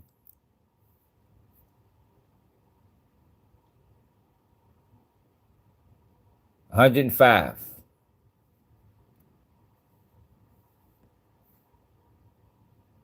They got 32 white men, 105 black men, 57 Hispanic.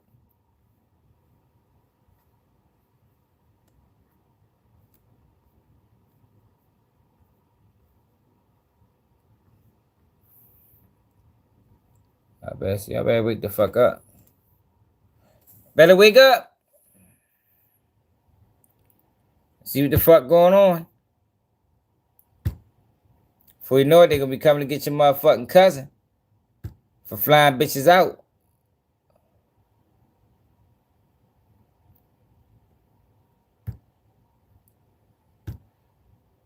Then that's what's gonna hit. Then that's what's gonna hit people. Ain't nobody weird. You just emotional. You internalizing it instead of looking at it for what it is. I'm looking at it for what it is. These people don't give a fuck about no goddamn victims. They ain't never gave a fuck about victims. The federal government only interest is the federal government. They don't give a fuck about the people. If they did, they'd have never put crack cocaine in the neighborhood. They'd never put guns in the black community if they ever cared about the people, especially black people. Motherfuckers don't care about no motherfucking black people.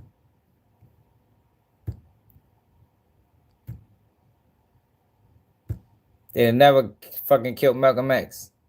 They'd have never got rid of the Black Panthers. They'd have never did any of these things if they cared about the people. Black people. Yo, this bitch praising them. Like they doing honorable work. Oh, crazy as shit. Yo, what the fuck? I was looking for something.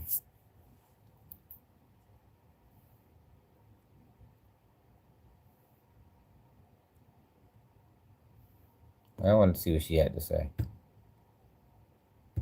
If you all have questions about the actual charges in this case, you all are saying that this is a sex trafficking case, this is a racketeering case, not a domestic violence case. Well, the Shade Room spoke to a legal analyst who broke down all of these charges and spoke a little bit about where the... If it's Diddy versus system, I'm going to choose Diddy.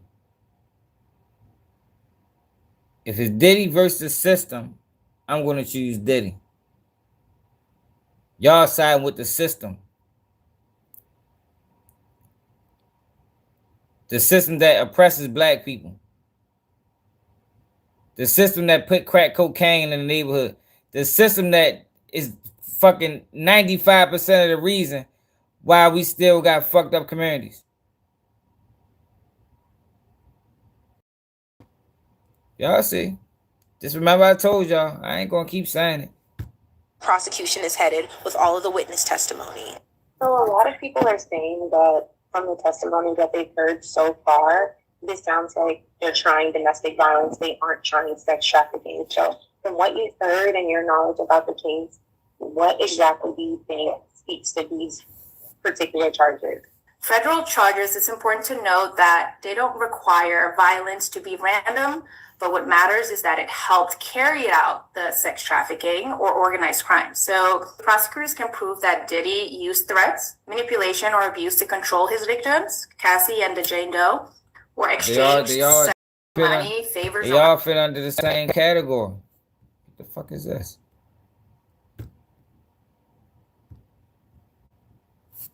It's different categories of sex trafficking.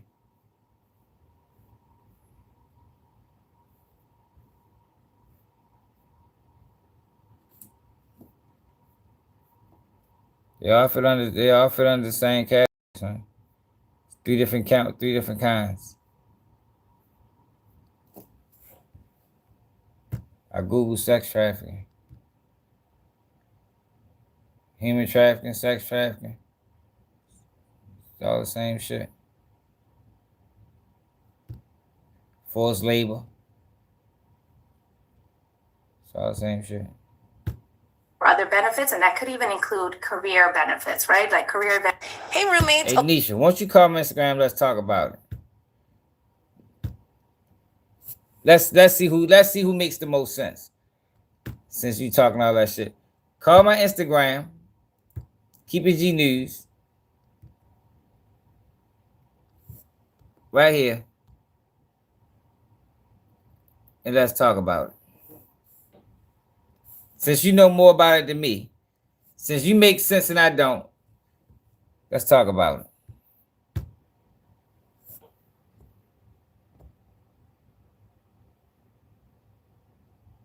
How about that?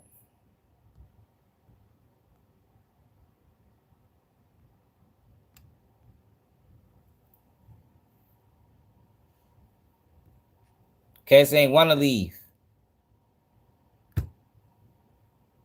Like y'all sitting there like, oh, y'all trying to make this girl a victim. That girl ain't no fucking victim. Yes, you. Yes, you. That girl ain't no motherfucking victim.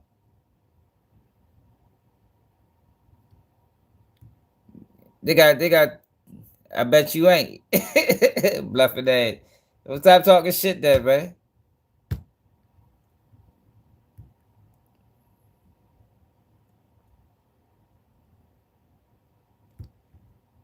Hey, I want to see what this girl said. Hey, roommates, a lot of you all have questions. That's right. Like, Of course, Diddy is also charged with racketeering conspiracy. So how many people need to be involved in order for a charge to be considered a You ain't been RICO? dropping no so facts. for RICO, only one person needs to be charged, but the prosecutors will have to show that that person was part of the group or enterprise involved. So in Diddy's case, the key question would be whether there's evidence that he was part of a network of committing a pattern of crimes, not just him acting alone, right? So his staff would be very important if they were helping him, aid him in these criminal activities, if he was using his businesses to kind of mask what was going on.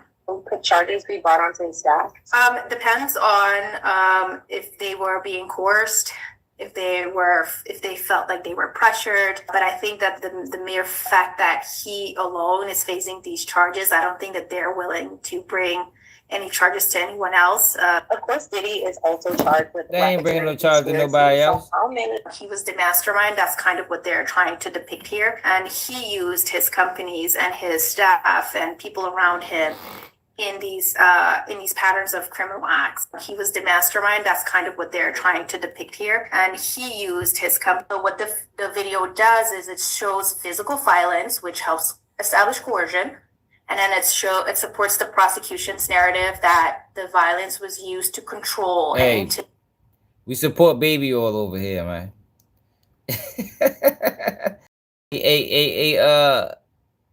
The share, you might be missing out.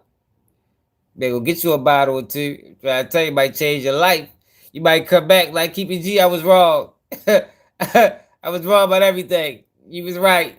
I'm trying to tell you, man, go get yourself some. Missing out. Steve Harvey fuck with it too. Think we all missing out. intimidate Cassie in this case. Important to note that video They go jail. is Look. not just evidentiary, like it actually is a very strategic move.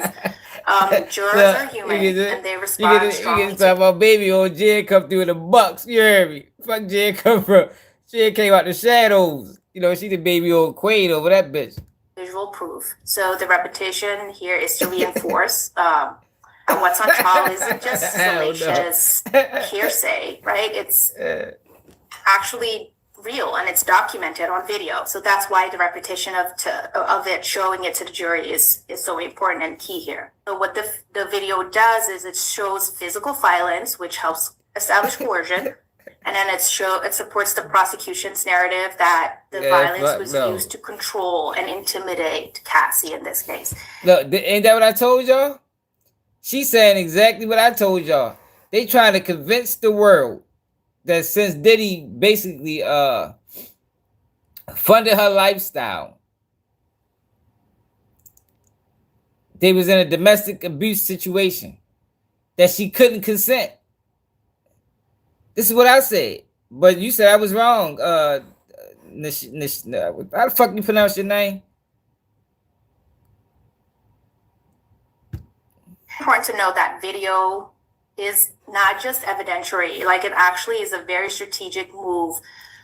Jurors are human and they respond strongly to visual proof. So the repetition here is to reinforce that what's on trial isn't just salacious hearsay, right? It's actually real and it's documented on video. So that's why the repetition of it, showing it to the jury is so important and key here. So what the video does is it shows. During a lot of the testimony, people have testified to Diddy's. Hold up. I think she did another one.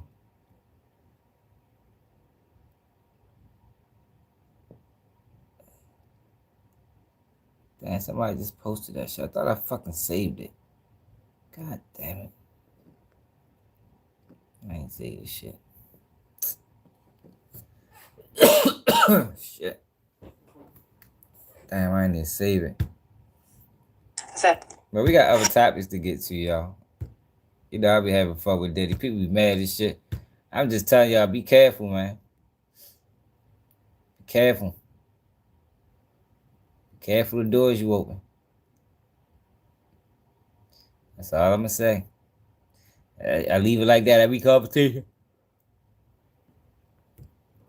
Are y'all familiar with this case? We gonna get off Diddy for a minute. Yeah, man, sweet the Jay, man. Jay keeping it real, man. He forced us to do it. Yo, do we gotta go back to the text messages? He ain't forced her to do a goddamn thing. Cassie was fucking Diddy in 2018 when she was married.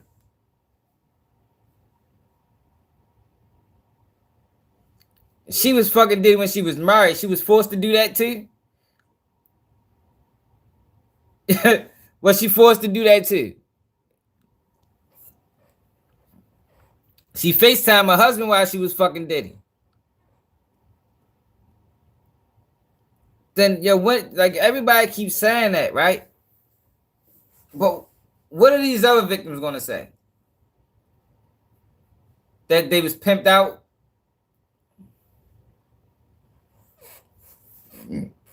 What are these other victims gonna say, y'all? That Diddy was pimping them, and they was fucking his industry friends, and Diddy made them come back with money, and they had to pay Diddy. Is that what they gonna say?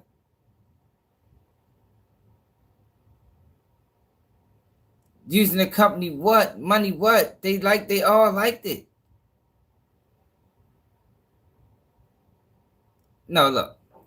I'm not saying this let me get this. Let me explain this. Yeah, I'm not saying quid pro quo is right. But what I'm saying is, in order for somebody to quid pro quo you, you gotta want something that person has. Can't nobody quid pro quo me. You know what I mean? Can't nobody say, look, hey, keep it G.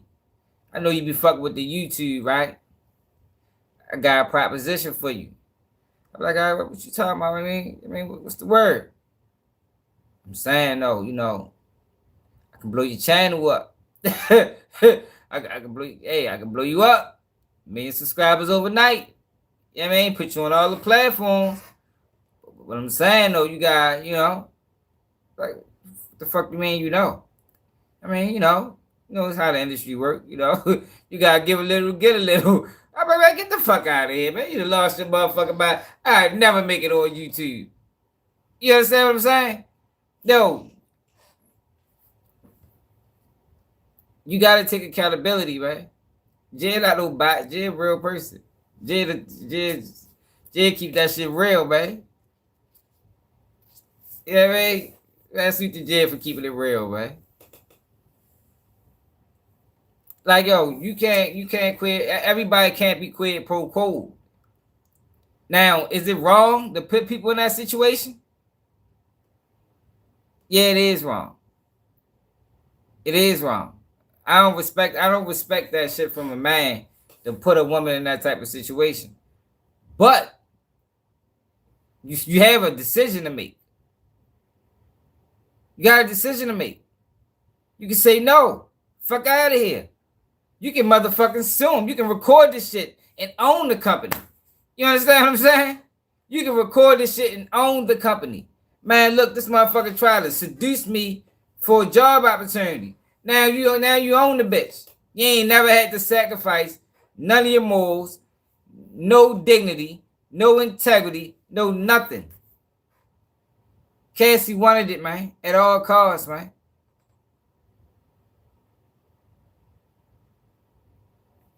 People keep talking about other victims. Ain't nobody else got on the stand, to my knowledge, and testified that Diddy was sex trafficking them. See, y'all listen to these bloggers and these YouTubers that's pushing the narrative. They're not keeping it real.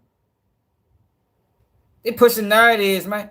A lot of these motherfucking bloggers and YouTubers working for CNN and shit. MSNBC, they're not independent news. Like, y'all already pissed me off, yo, because it's ignorance. Y'all think these motherfuckers that y'all watching, that got these followers, that built these files up in 3 years, 4 years is independent news? Man, fuck no. Man, they working. They probably MSNBC, Fox News. Yeah, man. Talk about, yeah, I'm independent. But they had the Diddy trial for 2 months in New York City. New York high as a bitch. You know how much it costs to live in New York City? Man, y'all, man.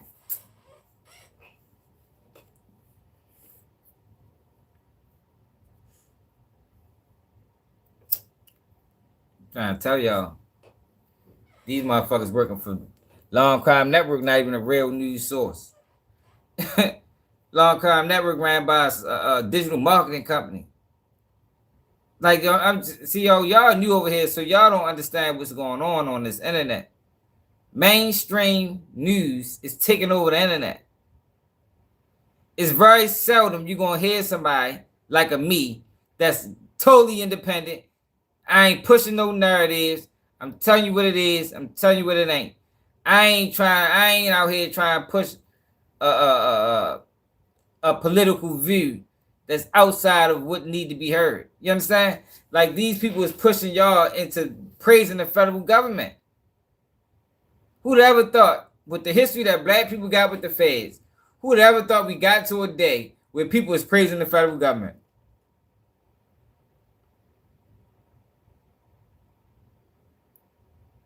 Who'd ever thought that shit?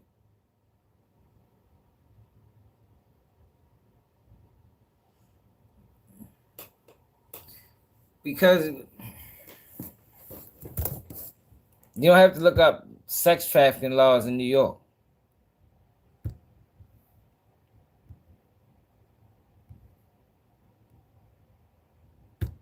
We know what sex trafficking is.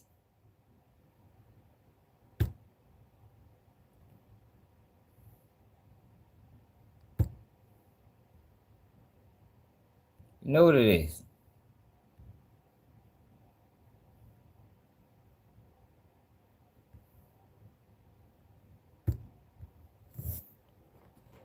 They're trying to change the law. Just it was so. Hey, don't be mad. I give Jay that social media.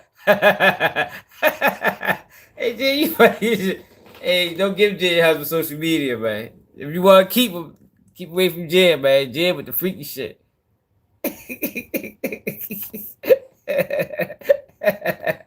Jay might out freak you, man. You better don't do that. Try to tell you.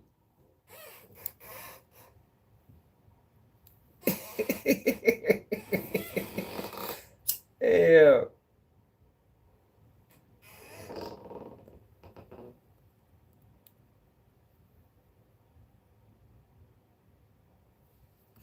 All right, so look. Human trafficking offenses are defined according to federal statutes that include slavery, forced labor, sex trafficking, sexual exploitation, and other abuse of children, and transportation for illegal sexual activity and related crimes. The annual Federal Human Trafficking Report provides comprehensive data. Yeah, it's the same thing.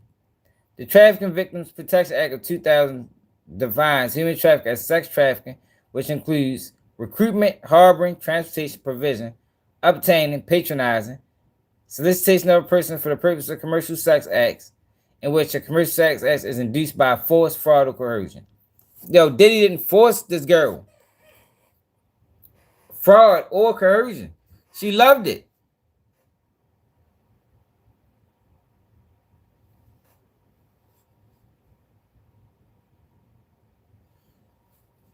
Oh my God. Y'all must watch Tissa Tells. I can tell whatever Tissa Tells supporter come over here. Hey, look, man. Let's get to this, because this was bullshit right here. Do y'all remember this case when Georgia police ruled twin brothers found in the mountains death as double suicide? Now the family ain't believe none of this shit. Let's see if we can find a news source on it.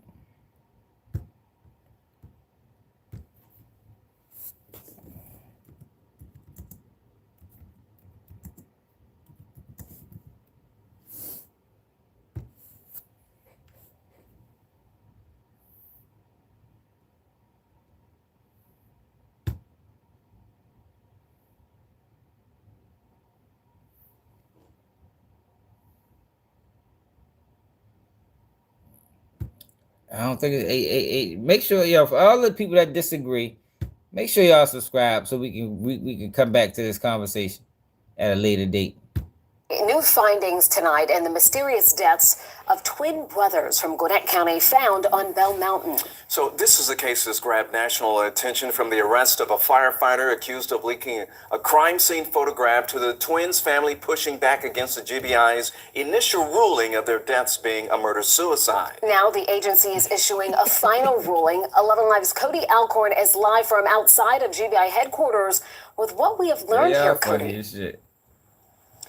Jennifer and Ron, just hours ago, the GBI releasing those findings in which they said that the deaths of Khaidir and Nazir Lewis have officially been ruled suicides, and it appears there was only one gun used. After a 10-week investigation, the GBI has now ruled the deaths of Khaidir and Nazir Lewis suicides. The twin brothers, just 19 years old, were found shot to death on top of Bell Mountain on March 9th. At first, investigators suspected a murder-suicide, but the family never believed that. Here's what their uncle Raheem Bronner told me back in March. They're very protective of each other. They love each other. They're like inseparable. So I couldn't imagine them hurting each other. Now the GBI says neither brother killed the other. The family previously said the twins missed a flight to Boston the morning before the shooting, but the GBI now says only Nazir had a ticket and he went to the airport alone. He never boarded the flight. Investigators say Nazir also bought ammunition. Hold the fuck up. Where they get all this? Hold on, y'all. We gotta go back to the beginning. They just added a whole new narrative to the story. Grabbed national attention from the arrest of a firefighter accused of leaking a crime scene photograph to the twins' family, pushing back against the GBI's initial ruling of their deaths being a murder-suicide. Now the agency is issuing a final ruling. 11 Live's Cudi Alcorn is live from outside of GBI headquarters with what we have learned here, Cudi. No, fuck no. No, but Mama 38. Fuck no. Man, you gonna see. I just showed you what's going on. They're already locking black men up for this shit.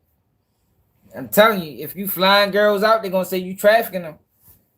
Get ready. A lot of rappers ready to go down. A lot of people with money that DM females on Instagram and shit like that. Yeah, they ready to charge you. They ready to say you a sex trafficker. Jennifer and Ron, just hours ago, the GBI releasing those findings in which they said that the deaths of Khaidir and Nazir Lewis have officially been ruled suicides, and it appears there was only one gun used. After a 10-week investigation, the GBI has now ruled the deaths of Khaidir and Nazir Lewis suicides. The twin brothers, just 19 years old, were found shot to death on top of Bell Mountain. Did he make them or did he ask them? Come on, man. Did he make them or did he ask them? Do you think Diddy had to make? Like, come on, y'all. I'm trying to move past Diddy. Yo, but do you think Diddy had to make somebody do anything?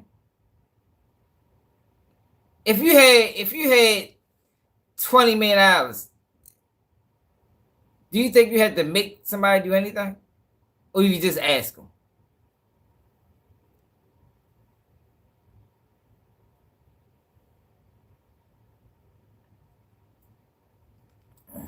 You know, I mean, we're not talking about the mob.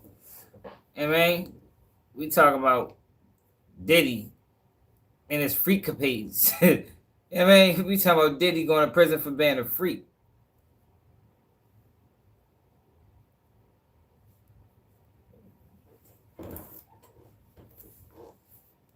Jill, leave her husband alone, man. Jill funny as shit. Jill this bitch. Try to fucking DM my husband and shit. Yeah, you crazy motherfucker, man. March 9th. At first, investigators suspected a murder-suicide, but the family never believed that. Here's what their uncle Raheem Bronner told me back in March. They're very protective of each other. They love each other. They're like inseparable. So see, look, there we go. I can imagine. So Cassie, you keep saying Diddy. So Cassie wasn't blackmailing people with tapes. Like, yo, think of what y'all saying. Like, yo, we gotta keep that shit real. Why y'all not keeping it real, man? So Diddy got tapes as blackmail. Cassie got tapes as evidence. Like, yo, make it make sense. Like, y'all don't got your own mind, man. Y'all really just running with the narrative of the news. What makes a difference? Excuse me. What makes a difference? Cassie had tapes. Why did Cassie have tapes? All these years, Cassie said these tapes humiliated her, degraded her, but she kept them. She kept them. Why? Cassie, why Cassie keep the tapes? If they were so degrading, who keeps things that degrades them?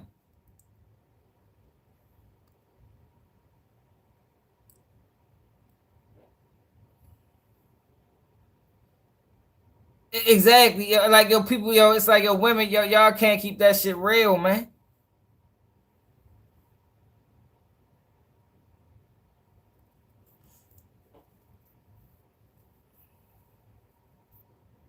Y'all not keeping that shit real, man.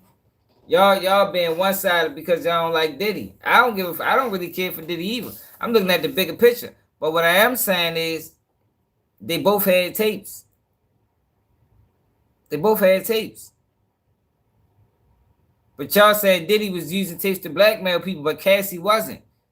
But it's documented in court records that Cassie told Diddy, if you don't give me $20 million, I'm putting out a book. That's blackmail. I call it white mail, but we call it blackmail for conversation purposes for the people that's new here. You know what I mean?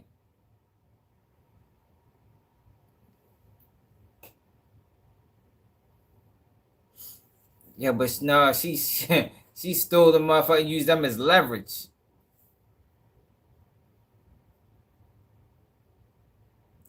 What the fuck are you in jail still? Y'all crazy motherfucker, man. Hey, make sure I see you again. Oh, that goddamn. Because when this shit all said and done, we gotta revisit these conversations. And don't hurting each other. Now the GBI says neither brother killed the other. The family previously said the twins missed a flight to Boston. They said neither brother. Hold up, what they say? The family previously said the twins missed a hurting each other. Now the GBI says neither brother killed the other. The family previously neither brother killed the other. Said the twins missed a flight to Boston the morning before the shooting, but the GBI now says only Nazir had a ticket and he went to the airport alone. He never boarded the flight. Investigators say Nazir also bought ammunition used in the shooting and that it was delivered to their Lawrenceville home 3 days before their deaths. Then forensic analysis of their phones revealed internet searches on how to load a gun and suicide rates. The GBI also says autopsies show both brothers fired a gun. But one question remains, and it's one the GBI may never be able to answer. Why would two young men enrolled in spring college courses with plans for the future? Cassie, no. Cassie had freak off tapes. Cassie is the one that provided the tapes to the government. 9 of them. See, I read the documents, man. I don't know what y'all read, but Cassie is the one that provided the tapes to the government. Cassie held on to these incriminating, degrading tapes all these years. For what? Leverage. Just in case. Just in case I ever needed some money. But nobody want to talk about that though. Brothers who didn't like to hike or drive outside the perimeter take a 100-mile trip to North Georgia, climb to the top of a remote mountain, and take their own lives. One after the other, with the same gun, meaning one of them had to watch the other die, then pick up the gun and pull the trigger. It's a question that may forever haunt this family. I did speak to the twins' aunts over the phone tonight. They do plan on releasing a statement in the coming days. They still just can't believe what the GBI has released tonight. She wasn't thinking about using them as no evidence. You think Cassie didn't want Diddy in jail? What are you talking about? Cassie didn't want Diddy prosecuted. Cassie wanted money, man. She wanted money. If she wanted Diddy prosecuted, she would have took the feds. She'd have took the tape to the feds off the rip. She wouldn't have filed a lawsuit first. Cassie got what she wanted.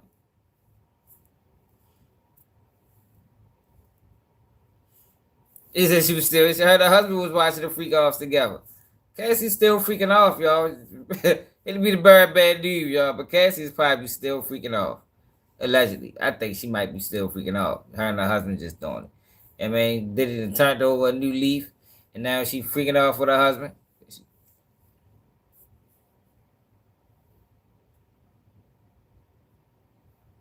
In the agreement with what? What you mean? It was an agreement that the crime happened when she said no. That's when she was beaten. But where's the proof? There was no proof in court that said she ever said no. That's just some shit y'all running with. In the text messages, did he say, Cassie, you trying to freak off tonight? She said, I'm always down for a freak off. Where in the court documents did Cassie say no? There's no proof of that. Matter of fact, they released the whole video.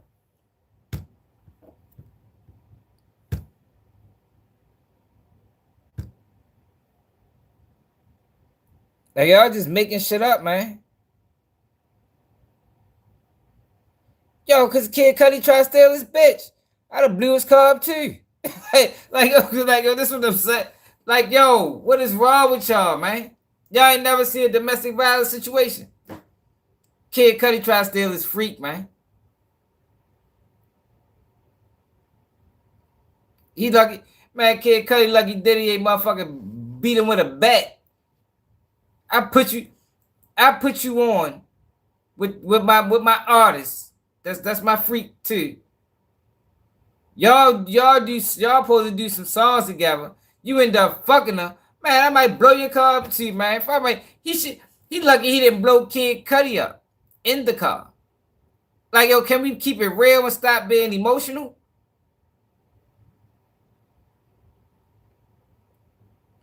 Kid Cudi like he wasn't blown up. Try to steal that man free.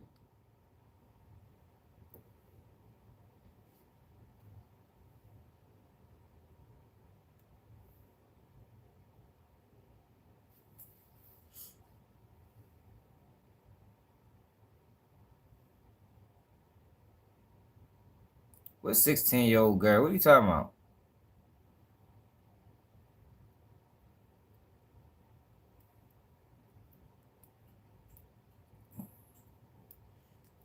What you mean that's the wrong? It's like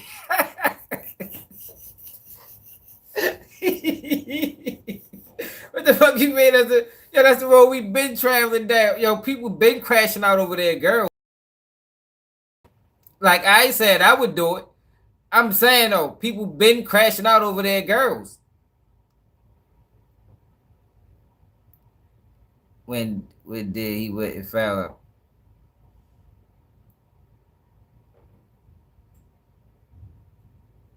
Yeah, man, did he play about yo?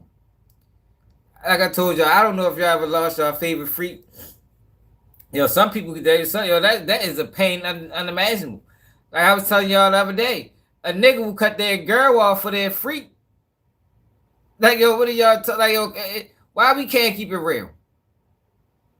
Why we want to live in this fictional world? Yo, can we keep this shit real for once?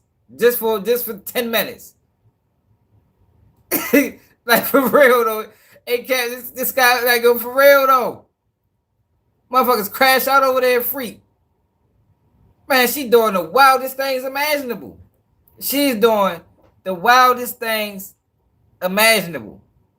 And you think you gonna take her from me? Oh man, fuck no kid. Man, he lucky he ain't C4 Kid Cudi house. Yeah, y'all, it's crazy, man. The people that don't see, the people that not understanding what's going on, it's just taking off emotion. Man, Wale, you trying to fuck my bitch? Over the roof. Fuck you, man. Over the roof. What? You better not do that shit again, Wale. I tell you that motherfucking much. Yeah, y'all crazy, man.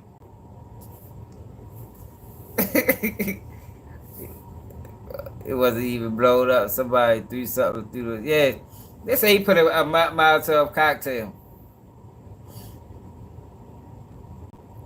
Man, y'all tripping, man. Bad people, man. Yo, niggas will cut that girl off for that freak. Trying to tell you. This shit ain't no game. They could be, let a motherfucker be fucking with a, be married, and their side chick freaky like Cassie. Man, they gonna go to war with their wife. Man, you better not call her. Fuck you, man. Call her. I dare you. Divorce. Fuck you talking about?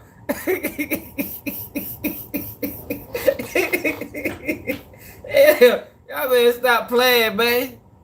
Yo, this is a different channel. Yo. We keep that shit real over here, man. I don't know what channels y'all used to. This is not the politically correct channel. Like, we gonna tell this the fucking truth. What's really going on? And I ain't trying to be no lawyer. I'm just being honest. Some of y'all might have been somebody's favorite freak before. A nigga crashed out. And man, he pulled up unannounced. What the fuck you doing? You know better than that. Was you being trafficked, or you just in a volatile situation? What the fuck, man? Keep that shit real, man. Motherfuckers only... People only want to keep it real, y'all, when it's involving other... They don't want to keep it real when it's involving other people. But some of y'all done been in these situations before. And seen how guys reacted. But since Diddy doing it, it's forced, coercion. Hell no, that shit is a fucking domestic violence situation.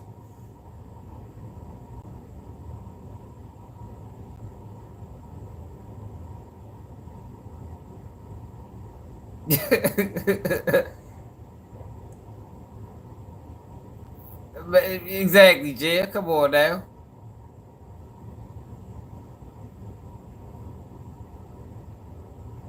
Man, Cassie fucked Diddy while she was married, and had had the husband on FaceTime. This was in 2018. She testified to it. She said, "Well, I know he was on the phone, but I don't know if it was the FaceTime or not."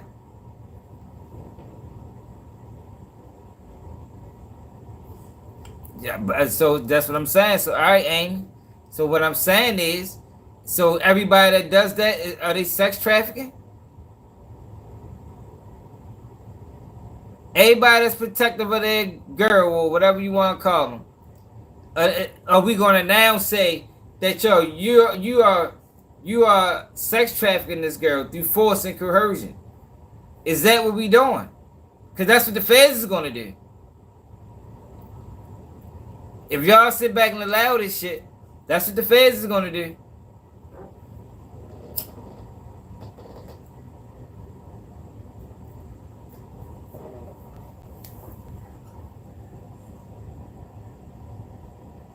So the video got released.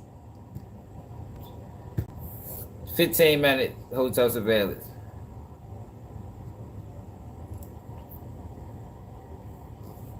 Oh shit, my bad.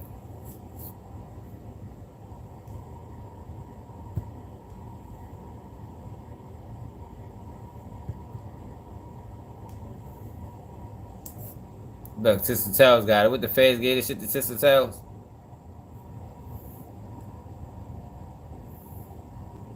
This shit skipping. They edited it. Well, watch it skip. Look, they just skipped.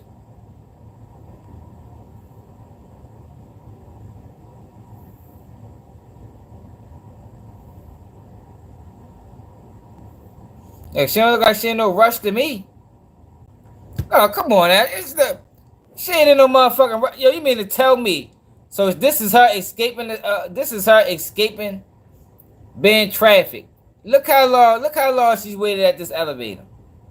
If she was escaping, she'd have took the steps. She'd have been pressing the button 5 times. What the fuck? The bitch ain't coming fast enough.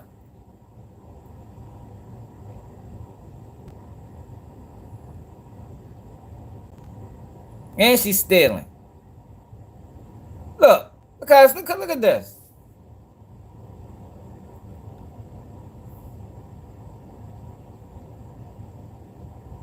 And they edited it. So she probably was there longer than that. Let me show you that they edited it. Watch this. Watch this. Watch the edit. So she probably was there longer than this. Watch this. She taking something out the bag. You see that? Edited it. They probably took 5 seconds out of it. Look, she ain't in no motherfucking rush. Look, they edited it again. Look, Diddy come 25 seconds later.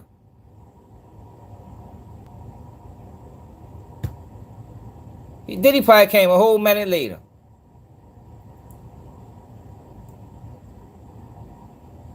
I ain't lie, Diddy did wrong for all that though.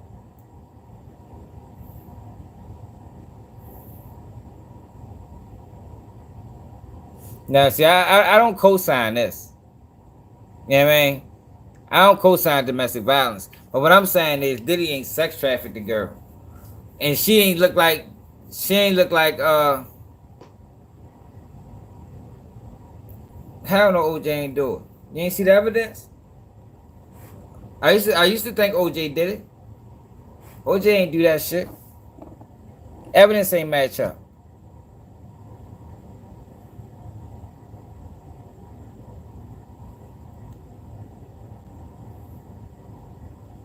Can't really see what the fuck going on.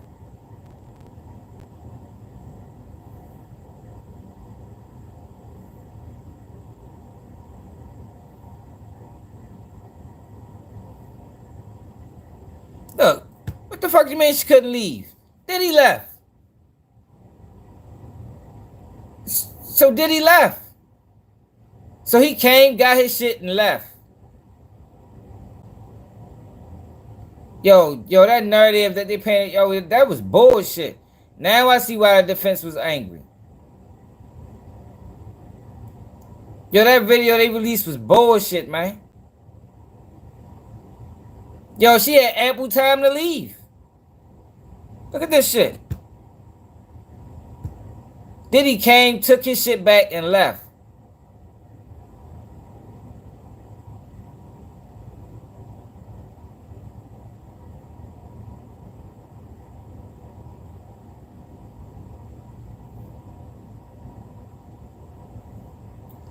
She probably took the drugs. That's probably what it really was. She took the drugs. You can't take a nigga drugs, man. The fuck is she doing? You know that man getting high. It probably had paint cocaine in the bag, ketamine. I know, bro. This was dirty work. They made it seem like he just whipped her ass, like brutally. I mean, not brutally, but like she didn't stand a chance. Yo, she had ample time to leave. She could have took the steps. After he took his stuff back, she could have left. She stood there.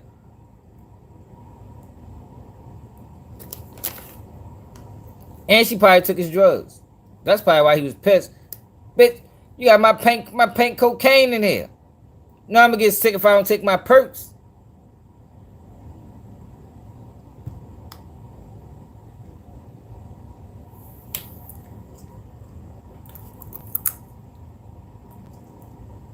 Oh, he took his shit again.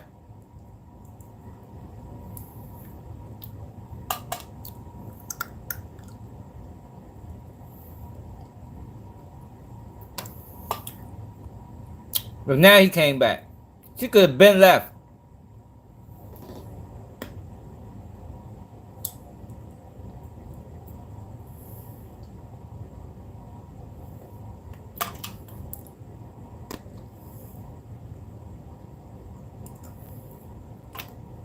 She probably took his drugs, man.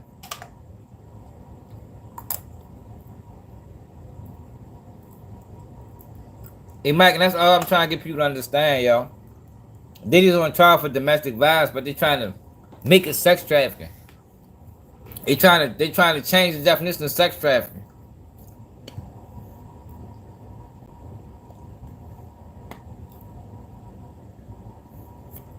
Yo, this was dirty as shit, yo. Why they ain't released this whole video the first time? That shirt they was pushing it, yo. This video tells a total different story. Yo, this video tells a total different story, yo. This shit was not as brutal as that first video showed. The first video showed him grabbing her, kicking her, then now he throwing a vase at her. Yo, this shit happened in the course of 15 minutes.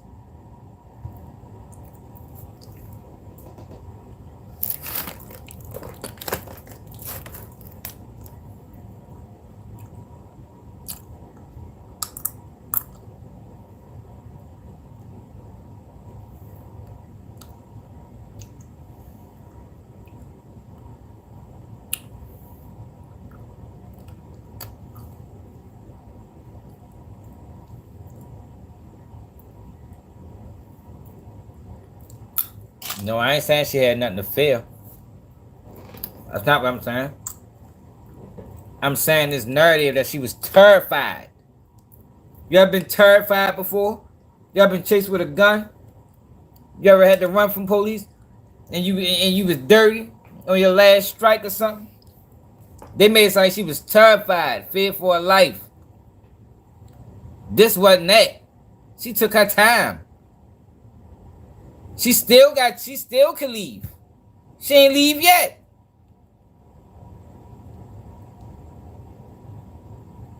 He already over there.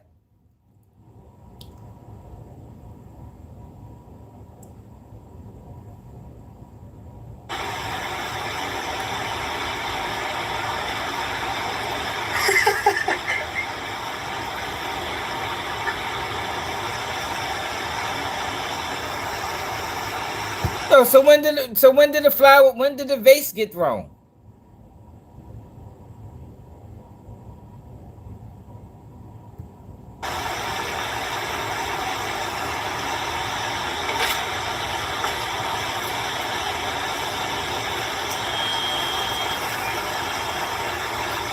So Diddy's sitting down.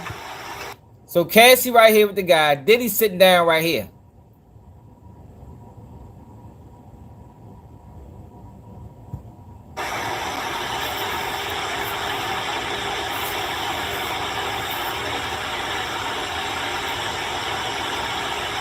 Yeah, Diddy right here.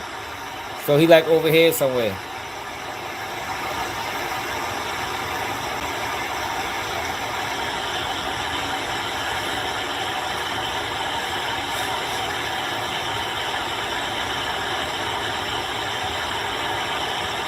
Damn, them shoes are hella shiny. Look at that.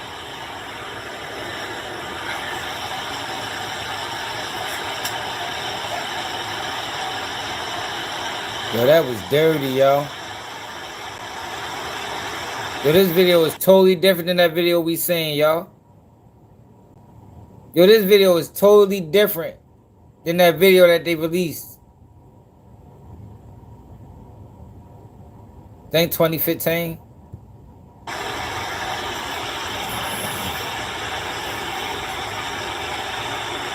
I don't hit no women. Yeah, I'm not, yo, see, this is the thing, yo, there we go. Why can't I say, yo, Diddy a horrible person, yo, for beating up on that girl, but he ain't sex trafficker? Why can't you say that? Why I gotta come saying he didn't sex trafficker? Why I gotta hit women now?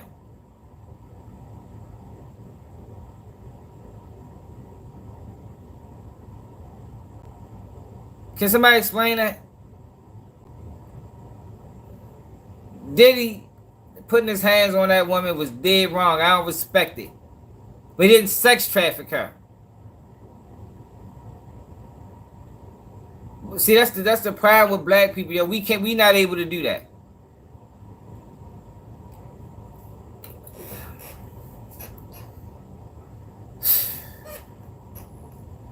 because you know he going up against a bigger monster. The biggest he going up against the biggest enemy that we got. Because I'm looking at the evidence.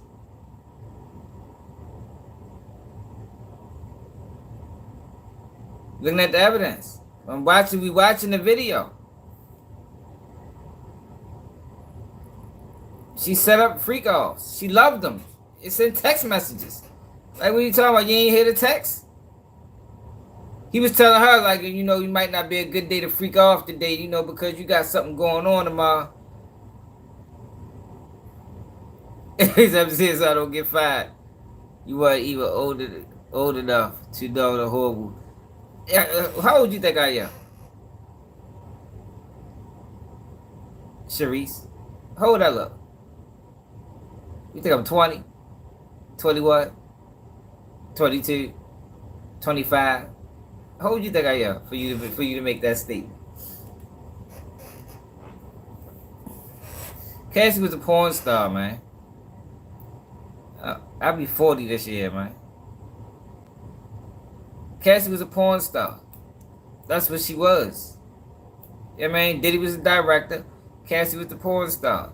And they made great videos together. I'm sure they did. You feel me? Like, yeah, I mean, like, but we ain't ready to call that shit. We ain't ready to call that shit, motherfucker. Thank you. We ain't ready to call that shit sex trafficking, no.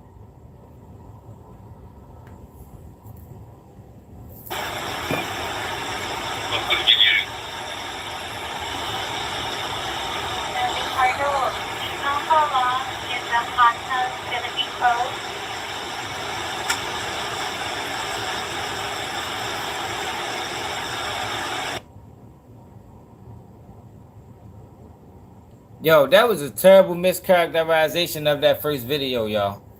That first video they released was mischaracterized like a motherfucker. I see what Diddy defense team talking about.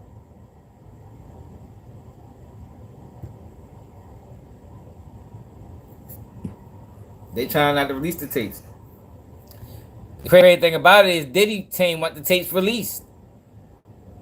The government is trying to stop, and that's how you know they playing dirty. Diddy team want the tapes to come out.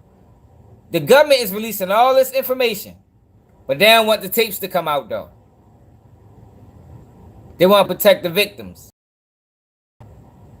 Man, they trying to protect the lies. Cause when you see them tapes, you're gonna see Cassie having the time of her life. You know what I mean? Cassie loved that shit, man. I'm trying to tell you. She probably even like the domestic violence. Some women like that shit. As crazy as it sounds.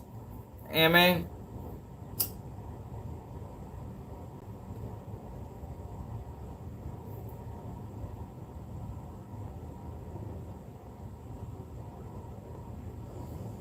As crazy as it sounds. Hear the truth. But that's what we do over here.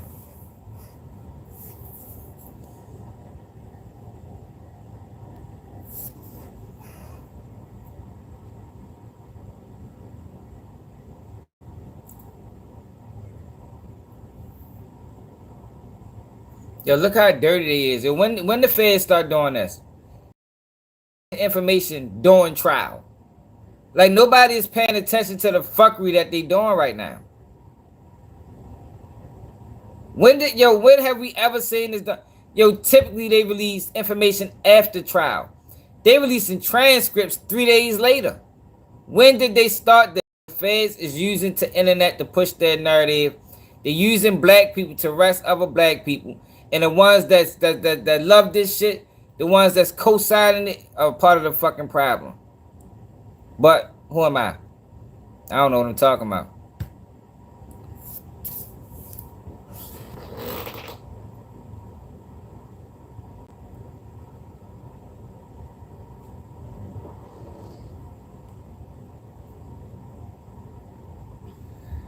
I told you, I think Diddy should have invited Remy Ma to a freak off. Get ourselves together. They Remy needed a couple freak offs too. You know what I mean? Out there to keep fucking on Papoose.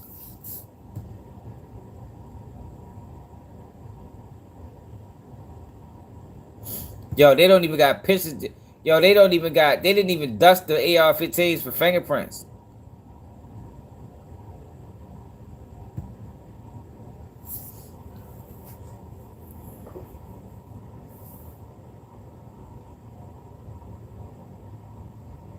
Right, the jury probably look, yo, this is dirty work right here, yo. This is not cool.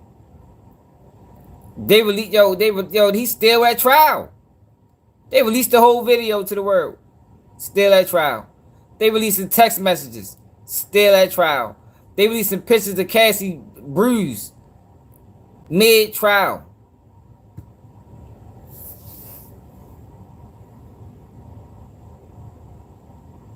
Cassie got mad because Young Miami came and took her spot.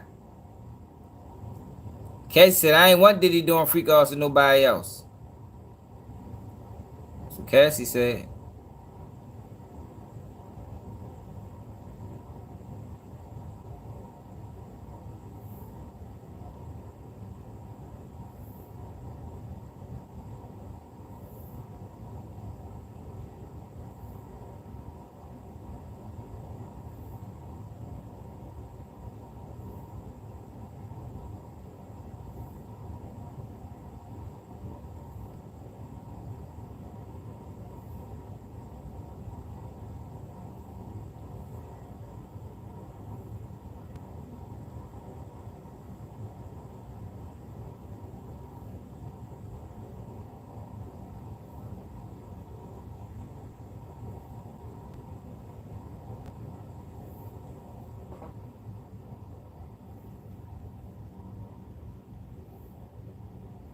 Oh yeah, that's what I'm saying. Yo, Cassie just was upset. If Diddy ain't replace her, she'd have still been getting freaked off.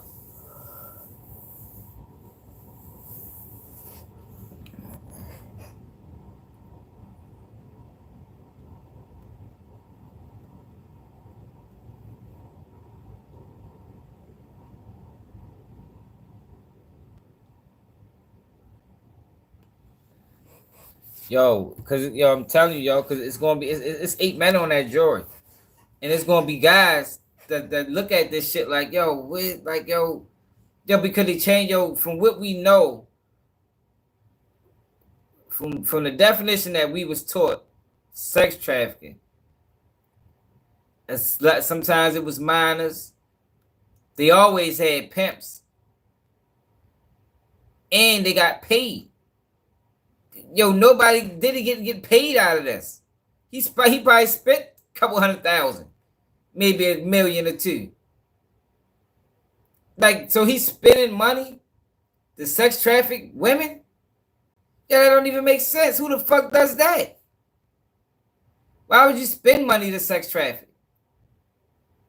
Like, they're literally charging this man for being a fucking freak. That's it and that's all. I don't give a fuck how you characterize it. Yeah, it was domestic violence. Yeah, that was fucked up. Yo, but they prosecuting the man for being a freak, man.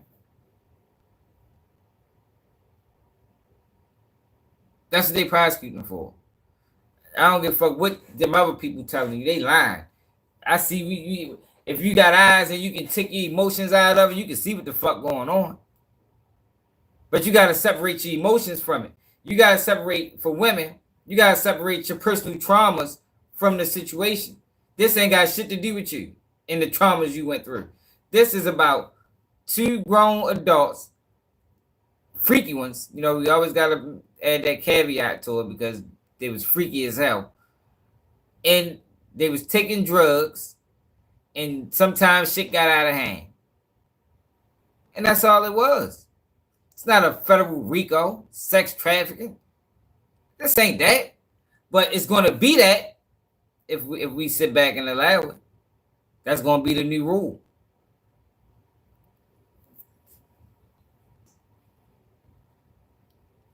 Yeah. Diddy took freaky to a whole new level. Diddy probably the freakiest nigga living.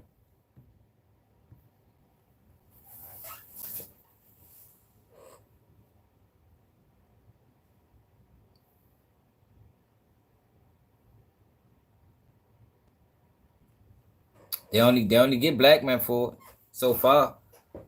There only been 2 black men charged with a sex crime RICO in the history of the phase, and that's R. Kelly and Diddy. And we so fucking stupid, we co-signing it.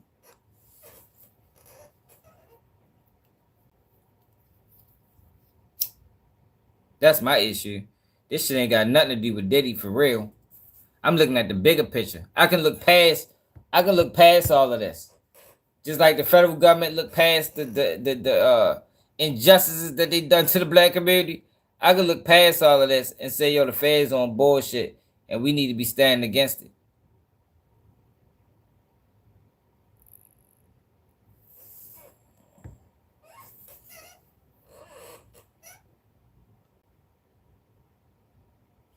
Yeah, we was talking about him earlier.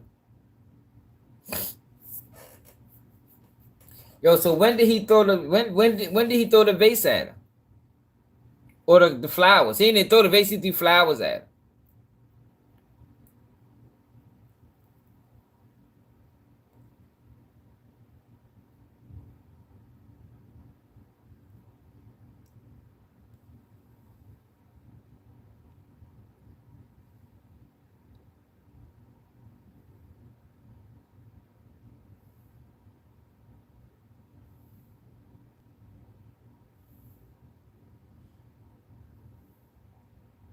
This is a freako. It's definitely a freako. Look, here, yo. So when did he throw the flowers at her?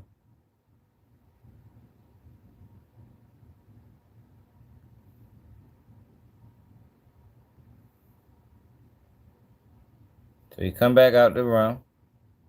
Cassie could have been left. She still ain't leave.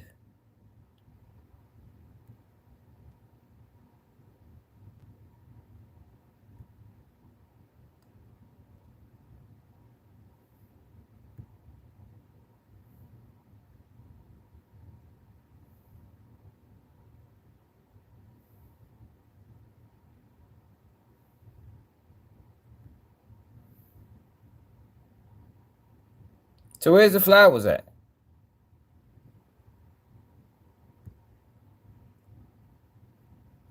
Oh, so where's the flowers at? That ain't even in the video.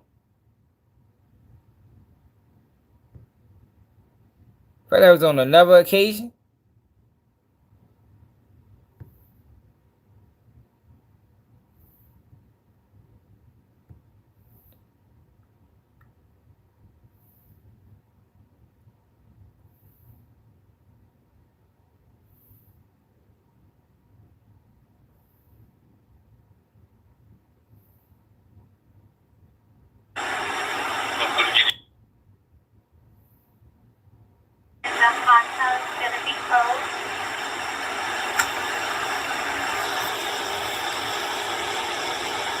Definitely chopped up like a bag of dope. Yo, there was no where did he throw the flowers at her, yo? It gotta be right here.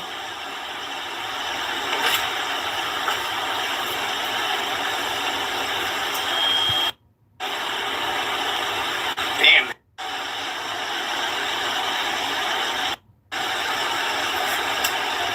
It's hella shiny. Look at that.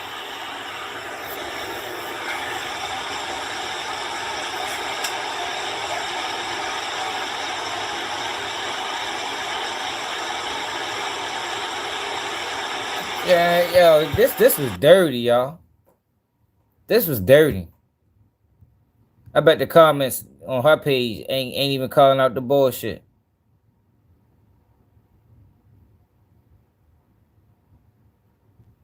Look, she sound fucking stupid. Look at this. She could have left several fucking times. Fuck is you talking about?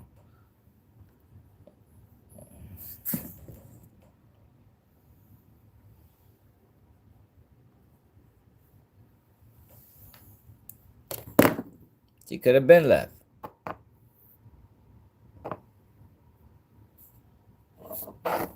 Look at this. These motherfuckers stupid.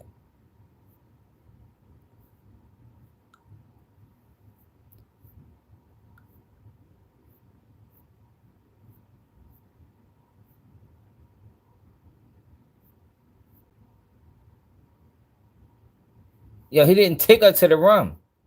Like, yo, see, this is the shit I be talking about. Like, people can watch the truth and still say some dumb. He didn't take her to the rum.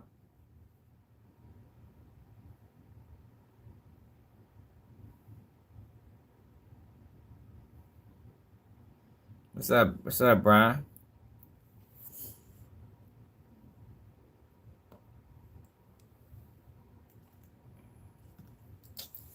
Man, just telling y'all, be prepared for the future.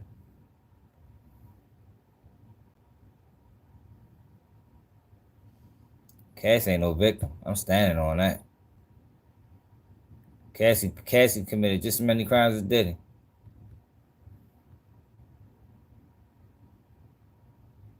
Did y'all see this? Tekashi 6IX9INE still snitching.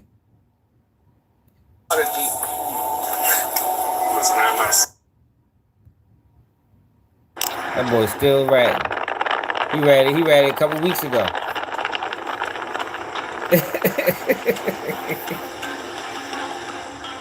Yeah, for real. I don't see how people can see that video and not be outraged. Like, hold up, yo, we was lied to. We was lied to, man.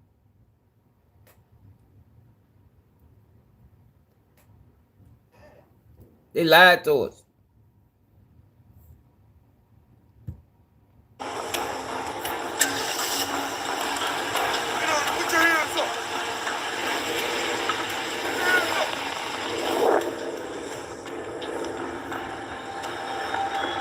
Police? 911, what is the office of your emergency? Hello? How you doing? I'll get This is March. So 6IX9INE snitched again. He snitched again, what, 2 months ago? What's this, May? Yeah, 2 months ago.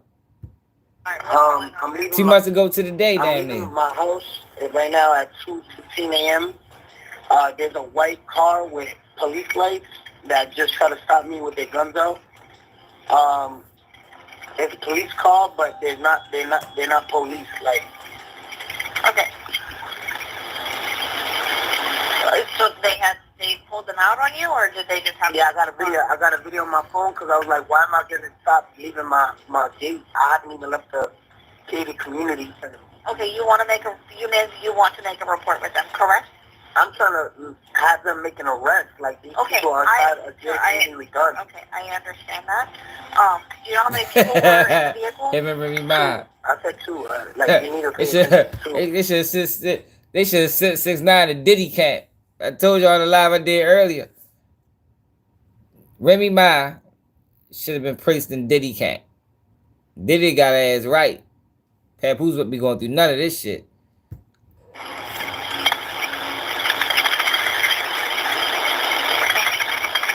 Tell that ain't for no fucking. Tell that ain't for no fucking Baltimore. Fuck no. I'm in a white Niggas Durango. Boston. Yo, you said there's no police, right? Like, there's not one police car in there? Tonight you can survive in Baltimore. See a deputy in there. Do you know these people's names at all? Have you ever seen them before? No, I haven't. Okay. Do you know what kind of vehicle it was? I just got a white Cherokee, white Jeep Cherokee. Did you get a tag number on it or no? Nah. That boy They can't literally stop telling. stopped, they had their lights on and pulled me over. Tell that shit like a disease. Of like me leaving my house. But I mean, it looks like they trying to, I don't know what they trying to do. I don't know. When you left, did you see them drive off at all or no? I got it on video. No, they haven't came out the community. When you drove off after they did that to you, you didn't see them move at all, correct? No. So I told you, like on the video, you hear them say, "Put your hands up, put your hands up, put your hands up," and I'm just like, I just drove off because I'm like, you ain't no police. I couldn't see. Alright, so look, they got their whole car equipped with like police lights. So you know when you pull somebody over, they flash like that big light. So I'm recording them. I got the video, but you can't see because the light is too strong. Okay. All right. So we're not sure about drugs, alcohol, mental health conditions, or whether or not they're going to be aggressive with the deputies when they get there. Correct? Yeah, I have no clue. Okay. Daniel Hernandez, also known as Tekashi 6IX9INE, found himself in what may have been an attempted kidnapping or robbery. In March 2025, while on his way home to his gated community, he noticed a vehicle trailing him for several miles. Just before reaching the entrance to his neighborhood, he saw flashing lights, guns drawn, and individuals wearing bulletproof vests attempting to force him out of his car. Instead of stopping, he drove off and immediately called the police.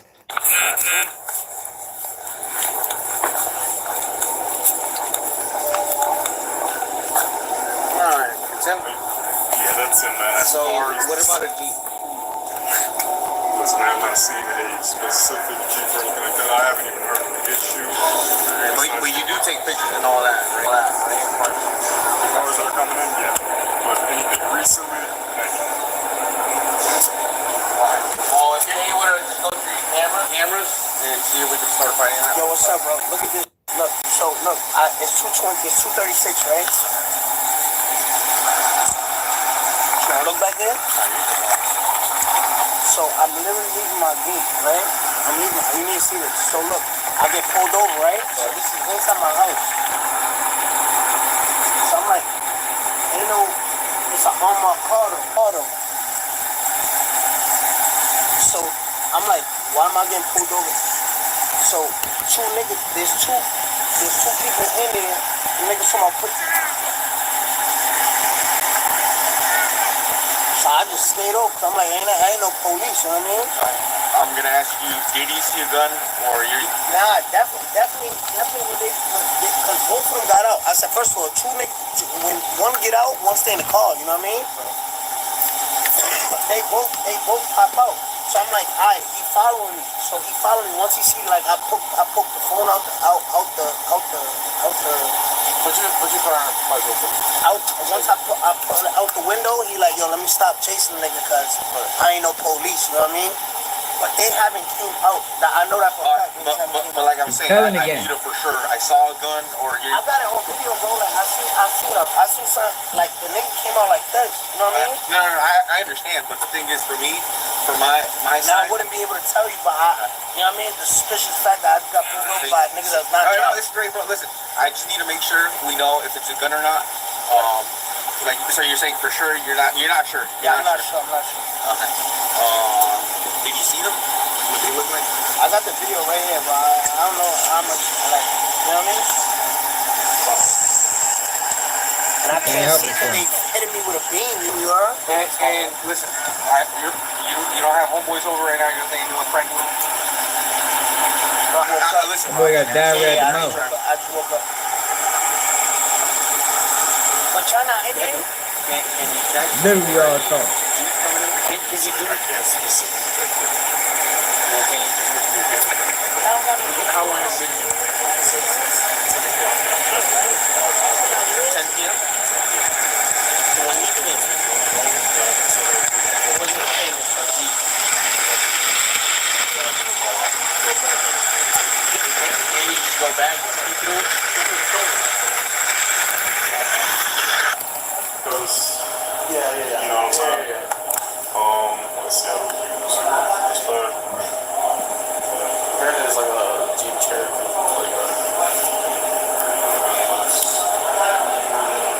We're at T. The most personal? Yeah, I got the video. Like, I'm just in the car. When the two people in the car. I got it on video. I hit me with a beam. Like, he hit me with like. What is that? What would you describe that? That's a spotlight. Like what we got on our cars, dude.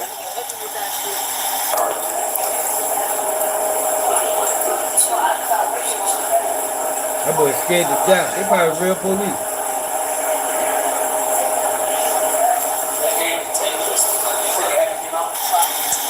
know, I just got raided by the feds. 4 days ago, so I'm like, yo, they probably trying to do it for take them, but they ain't no feds, you know what I mean? And you said they haven't came out? You haven't seen them? They haven't came out for sure. They haven't came out. Yo, there's only one way in, one way out, right? Oh, right? Yeah. Yeah, they still in it. There's a couple, but that's not a church. Is anyone home? My mom, but she's not answering. Alright, let's go take a look over. Maybe, what's your parole? You're on parole? Yeah, Where are they? Okay. What's your parole officer drive? Have you seen anything like that? Them drive? Are you allowed to be driving around right now? Yeah, that's a little bit.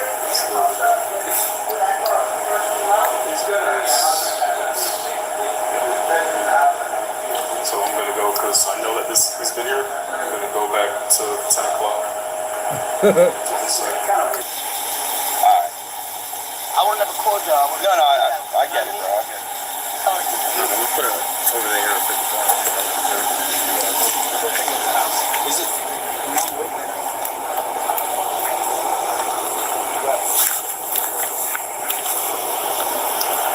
One bro, 4-4.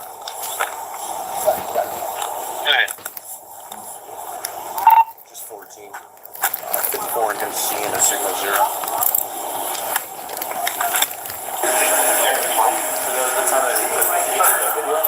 I don't know what time you got.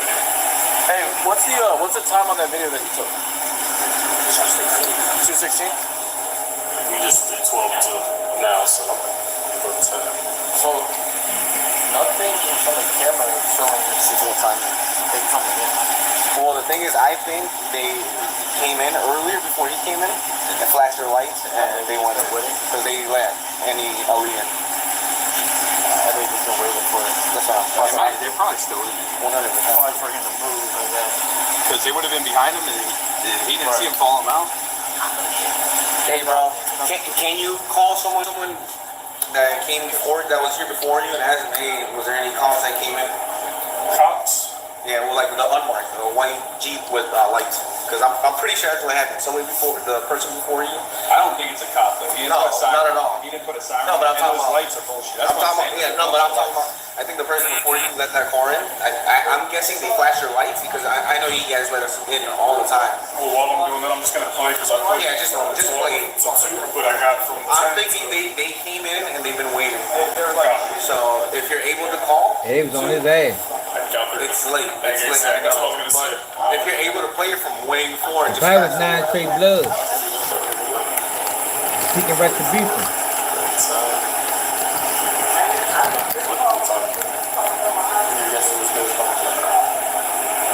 Yeah, no, our own cars are here. We're running with the police. We got it. And then I thought this car was just winning. This car fell behind me too. But this car, I turned on the neighbor. Nah, the nigga. He just got here at 10. My guess is they've been sitting here for a while. The person before him let them in. I'm guessing the car hit the guard with the flashlights and they let him in because they always let us in. That's my guess. That he's been here for a while. He says he didn't let Jeep in. So I'm guessing the person before him got hit with lights and let him in. Yeah, still. Y'all want me to go and see if he pull me over? No. Where's on the flashlight? Yeah, the flashlight? Yeah, please. 4-3, suspect 1091. Yellow. Where's the gun lights and white? I haven't seen yellow gun light in a while. Give me 1 second. What time did you get it? I got it. Yeah, 6IX9INE is a certified victim.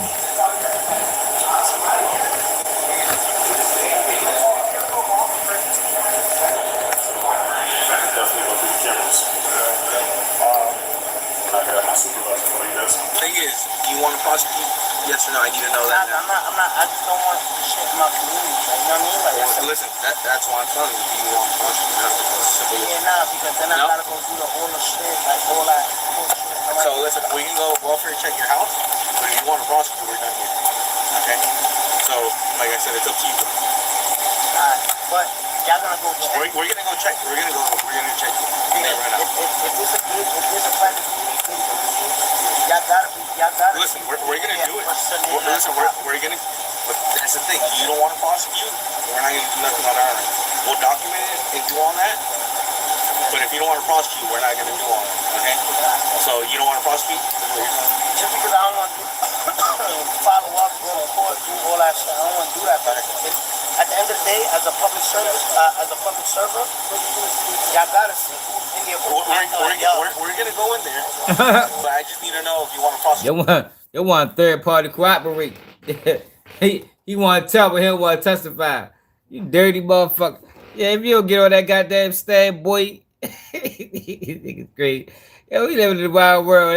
Everybody want to snitch, but they want to be incognito with it. Yo, get on the stand, bro, like your father used to, nigga. Punk ass on that. You ain't like you ain't been on there before. Yeah, I'm not trying to look at stuff. Can you say no? I don't want to. Nah, I don't. So you're gonna stay here with two of my buddies. We're gonna go in and check it out. Okay. We're gonna go to your house. I'm gonna go with y'all because how y'all know where the car was at? Listen, no, there's three of us that are gonna go. We're gonna do the whole area. They're gonna stay here with you. Okay. We're gonna follow the whole area. In 1 second, we're gonna. But I gotta go there to make sure that first of all, I need to go inside my house, right? I understand, but I need to go inside my house. No, we got you. So I'm gonna go. Yeah. Once stay here to make sure that white canopy don't come out. And obviously, I know where the car was ducked off. So when I'm coming out my crib, it's 3 houses down. It's ducked off in somebody's residence. Okay, listen, we're gonna go, and then when we're done, we'll come back and we'll go with you again. Okay, but let us go first, check it out, and then we'll come back. The thing is, if we go over there, they see us, and something kicks off. Now you're in the middle of it. We're liable for you getting hurt. No, see what I'm saying? Yeah, we'll have you pull off the street, and then we'll have you wait here, and as soon as we clear it, we'll have you come up with us, and we'll go to your house. Okay? Just get the same even for false imprisonment, for keeping you there. Not because at the end of the day, as a public servant, I don't want to go through all the court shit. So as a public servant, I just want to make sure who's impersonating y'all.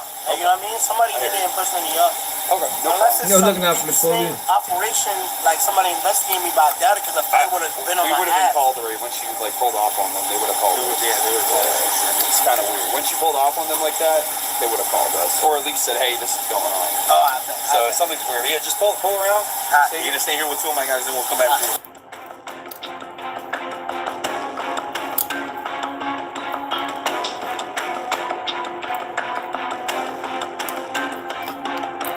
That niggas was scared. False alarm. 6IX9INE just running scared as usual. Then we got Remy. Remy is back exposing Papoose again. She won't stop.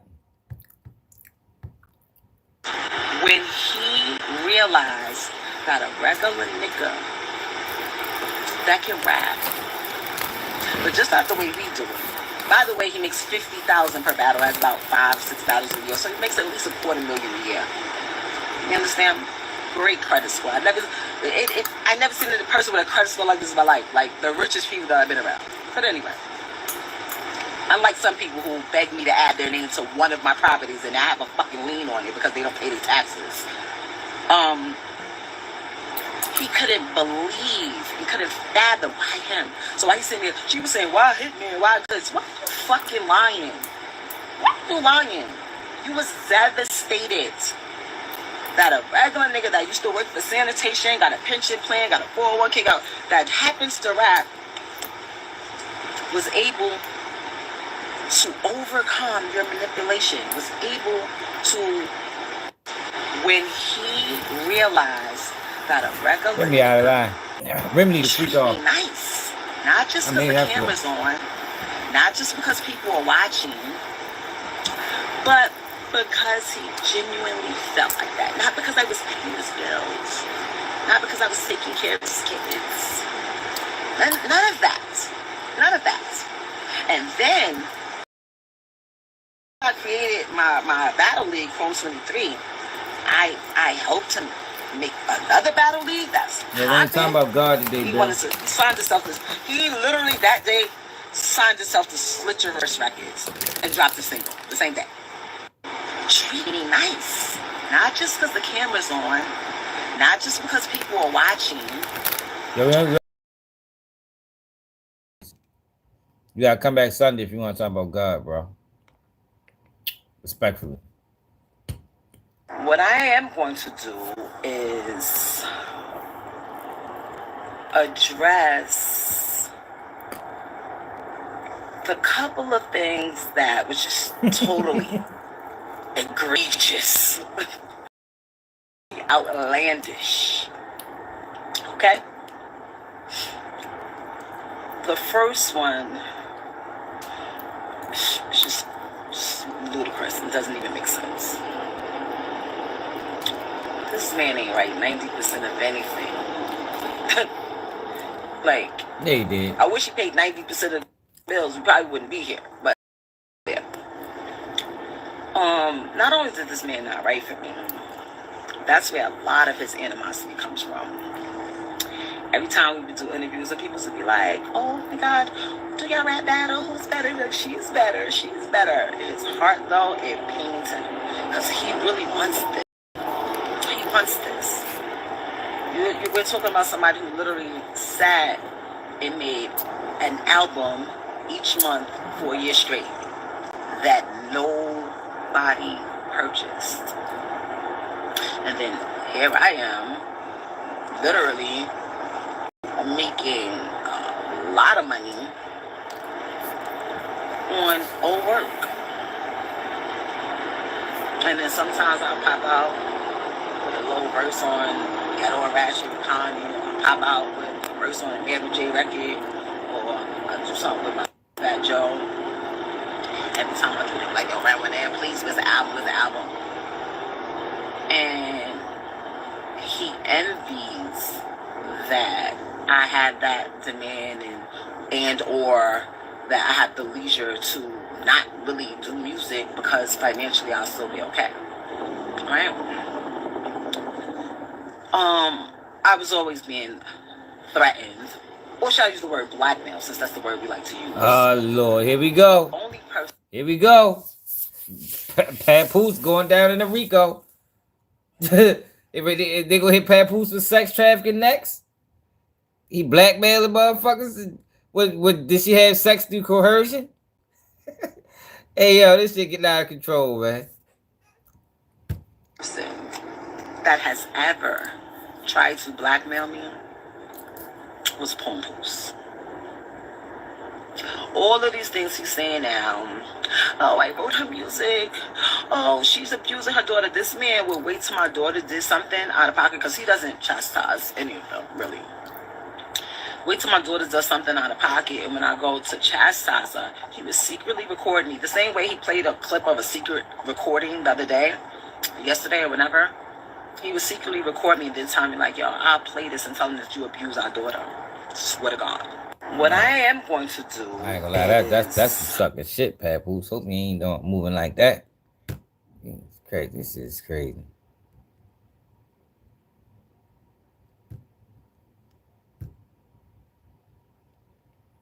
Then she released text messages.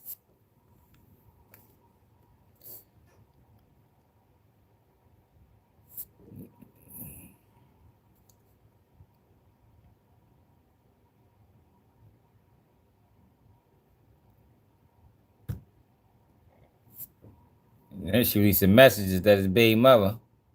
It's 2014. Come on, Remy. Yeah, you know why you was locked up. He was fucking. Like, come on now. Like, let's keep that shit real. You did 6 years, man. You can't expect a motherfucker 6 years.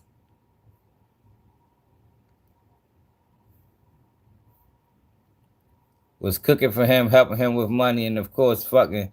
Then started ghosting her when I got out and telling me she's a liar and just wants him back.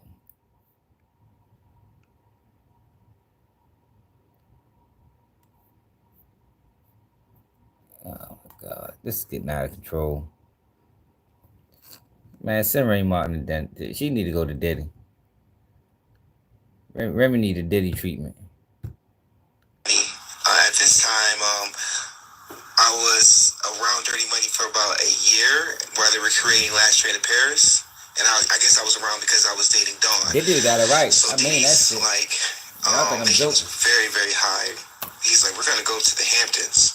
He was like, we're going to go stay the night there, and you guys want to come. It is. And it Wow, felt very bro. weird because his energy just felt so weird. You know what I mean? It was friendly high. You know what I'm saying? Like a friendly invitation to something. He wasn't usually like that? No, he's never invited all of us to one of his houses. We get before we get to the Hamptons, they're like speeding in these black SUVs on the expressway, very, very fast. And Diddy trying like to go. They were in a rush to get to the Hamptons. We get to the Hamptons, and we walk through the house, and we arrive in the backyard near the pool, and my ex at the time, which was Dawn, she gave me an ecstasy pill. And she said... Is that what she said it was? Yeah, she said it was ecstasy, and she said it was from Puff to give to me. Oh, Lord, no, she did. And I took it because I thought I was going to get freaky with my girlfriend, you know? We tried ecstasy before, and I trusted her that that's what it was. So I took it immediately, and she had one too. He gave her two of them. I took mine. Within like 20 minutes, I knocked out and blacked out. I woke up in the twins' bedroom in the basement. Probably took a triple stack. He ain't know. He normally taking doubles. Took a triple, knocked them out. I be tripping out these niggas with all these stories all of a sudden, man. Man fighting for his life. Now everybody want to write a tell-all book. Y'all want to chop her ass, yo. I mean, fuck that. Let's get back to Chopper, yo.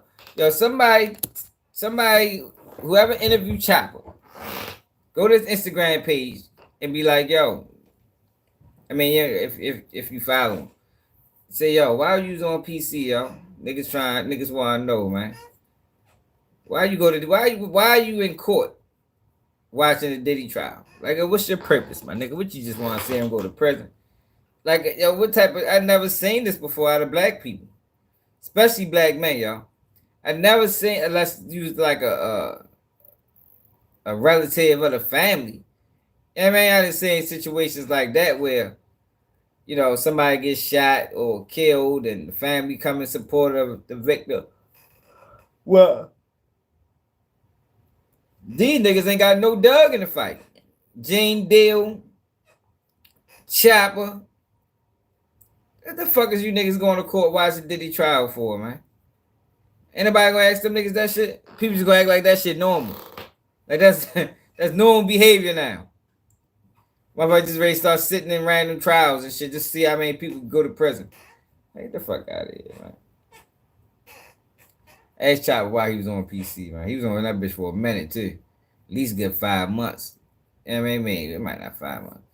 How long was Chopper there? He was there for a minute. He was there for a couple months on PC, man. They had to lock the jail down so he can walk to the medical. Could nobody be outside in the hallway with him? Like he was a motherfucking celebrity the whole time. That nigga was over making the bang. Yeah, see, the freak offs was exclusive. I want Diddy to come home, and I want Diddy to get Remy Ma into a freak off. It might change her life, yo. It might make her go back to Papoose, to be honest. And freak offs, and freak offs get wild, man. That shit change people. You feel me? Look what it turned Cassie into a beast. She out this bitch extorting, dropping lows. Like Cassie out this, she out of control. I don't think she'll ever be normal again. Straight up. Fuck around Diddy them goddamn freak offs. I think it was the domestic violence, man. I think Chopper got locked up for domestic violence. Let me see. His mother from Baltimore.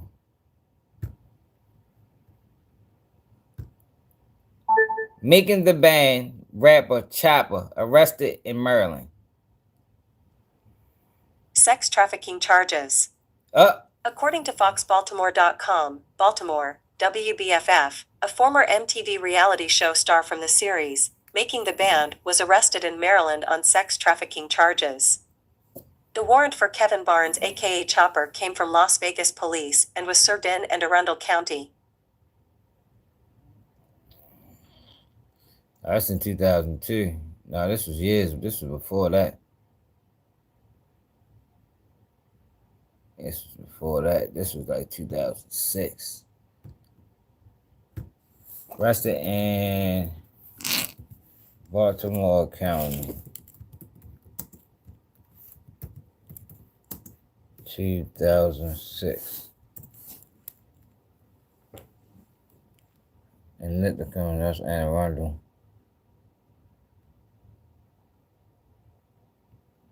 In fact, can't it go back to 2006?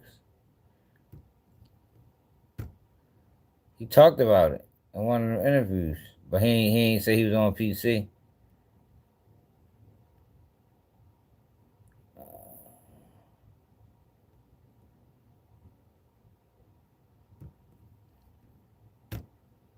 Oh yeah.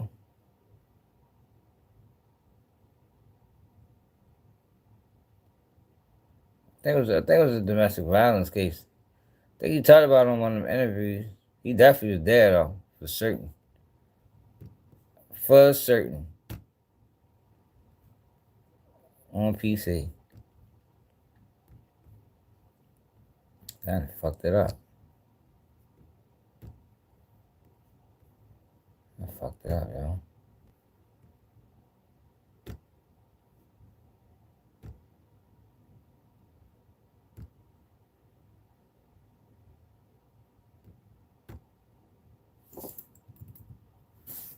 This was 05.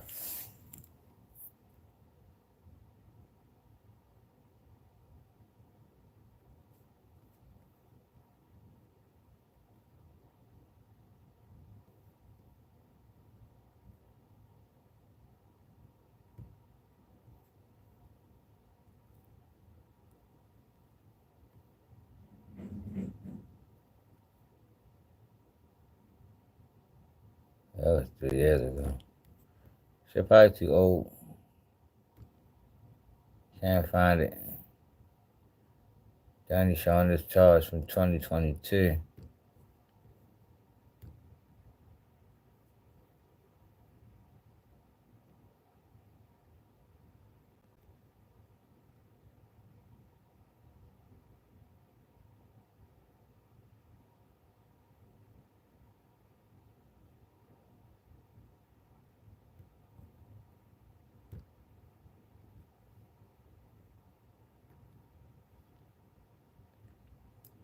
Yeah, only going back to 2022.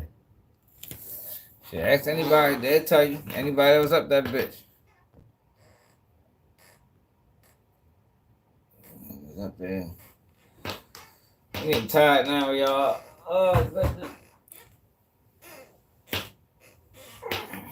Getting tired. Gotta get up in the morning. Well, I gotta go work at 2 tomorrow. What's up, Don? What?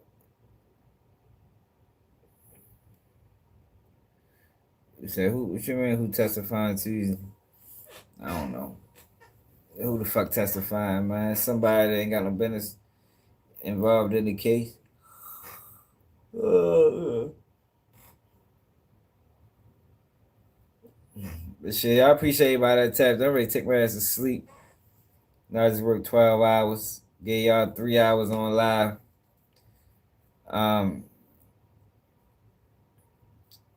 The Diddy situation crazy. Cassie should have been at the freak off. I think that would have helped her a lot. They would have got it right. 6IX9INE still telling. He ain't never gonna stop. He gonna tell again. Watch. He probably tell the next couple months or something. She might be telling now. You know what I mean? Now them niggas there, they be telling all over the place. Yeah, Cassie won today, but it's obvious, man.